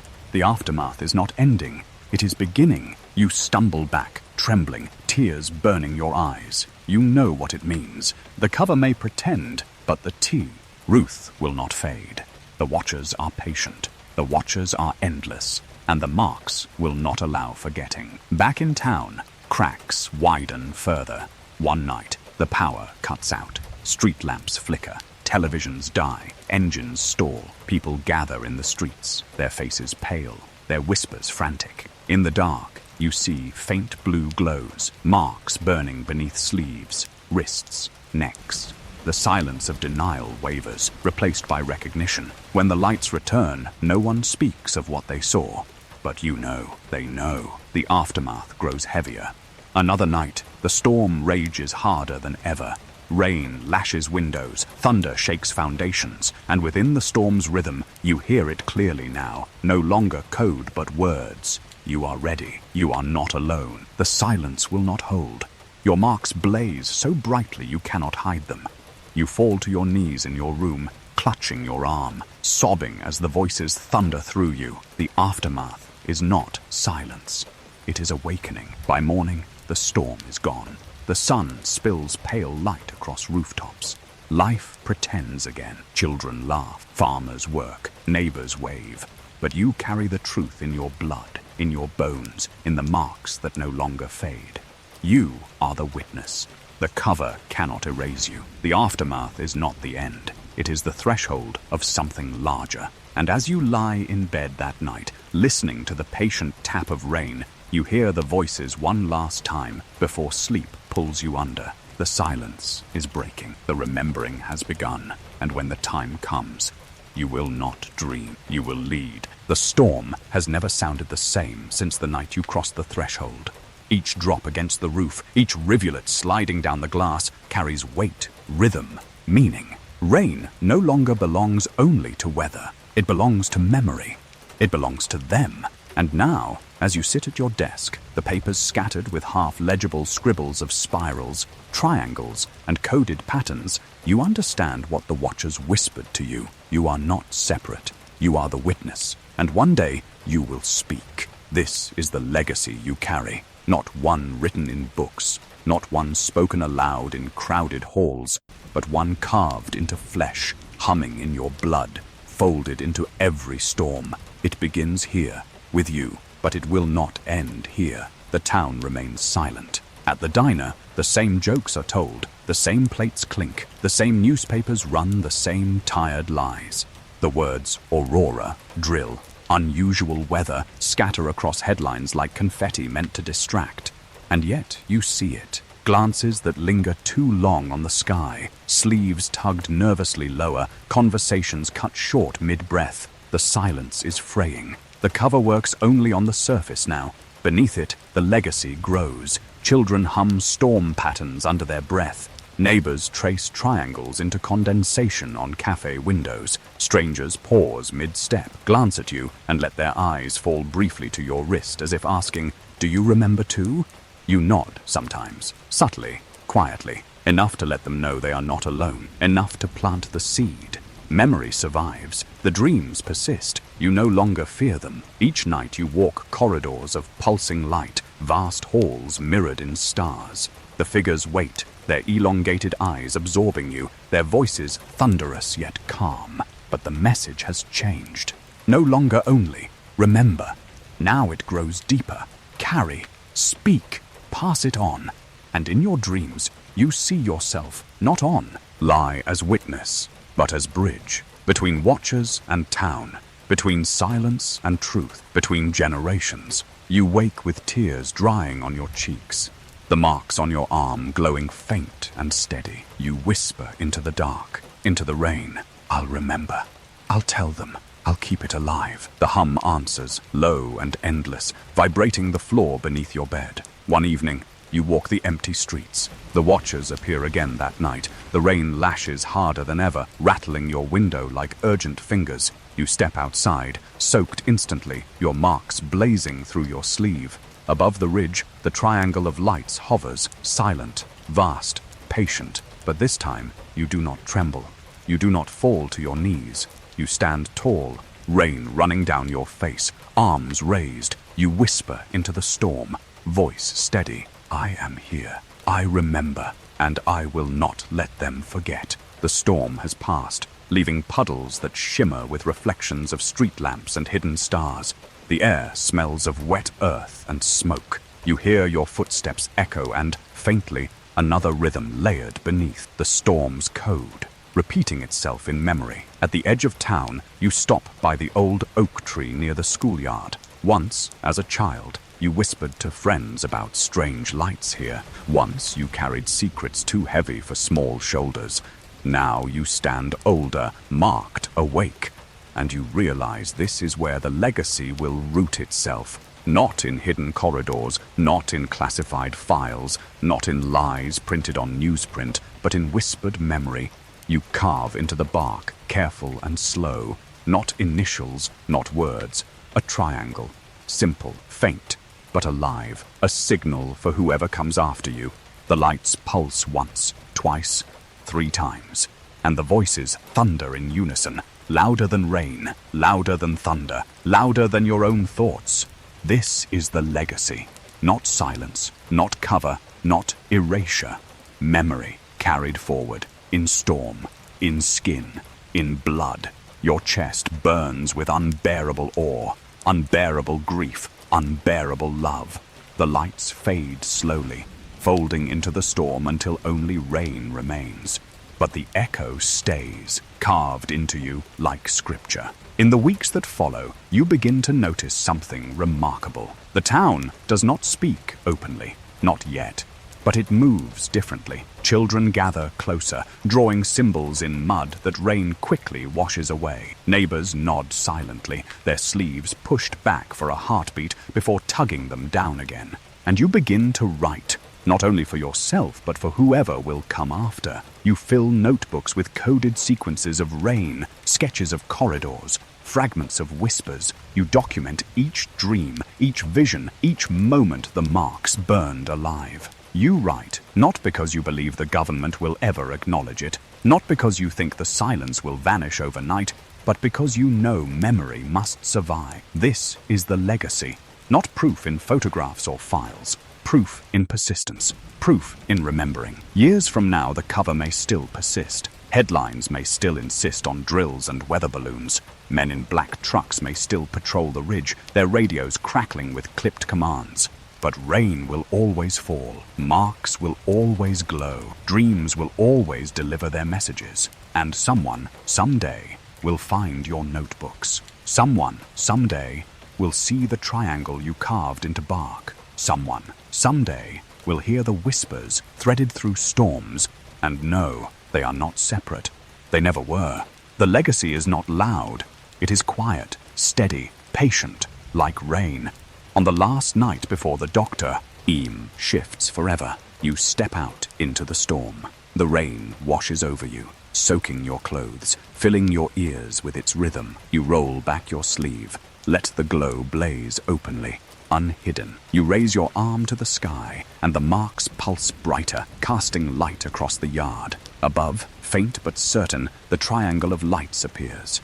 You close your eyes, whispering into the rain, I remember, and I will keep remembering, even when they bury it, even when they deny it, even when they silence every voice, I will remain. This is the legacy. The lights pulse in answer. The storm carries the words away. And in that moment, you know with bone-deep certainty, the Watchers never needed monuments, never needed banners, never needed proof. They needed memory. They needed witnesses. They needed rain, steady and endless, to carry the legacy forward. And now, it is carried in you. You open your eyes. Let the storm blind you. Let the whispers fold into your chest. The legacy is alive. In storm, in silence, in you.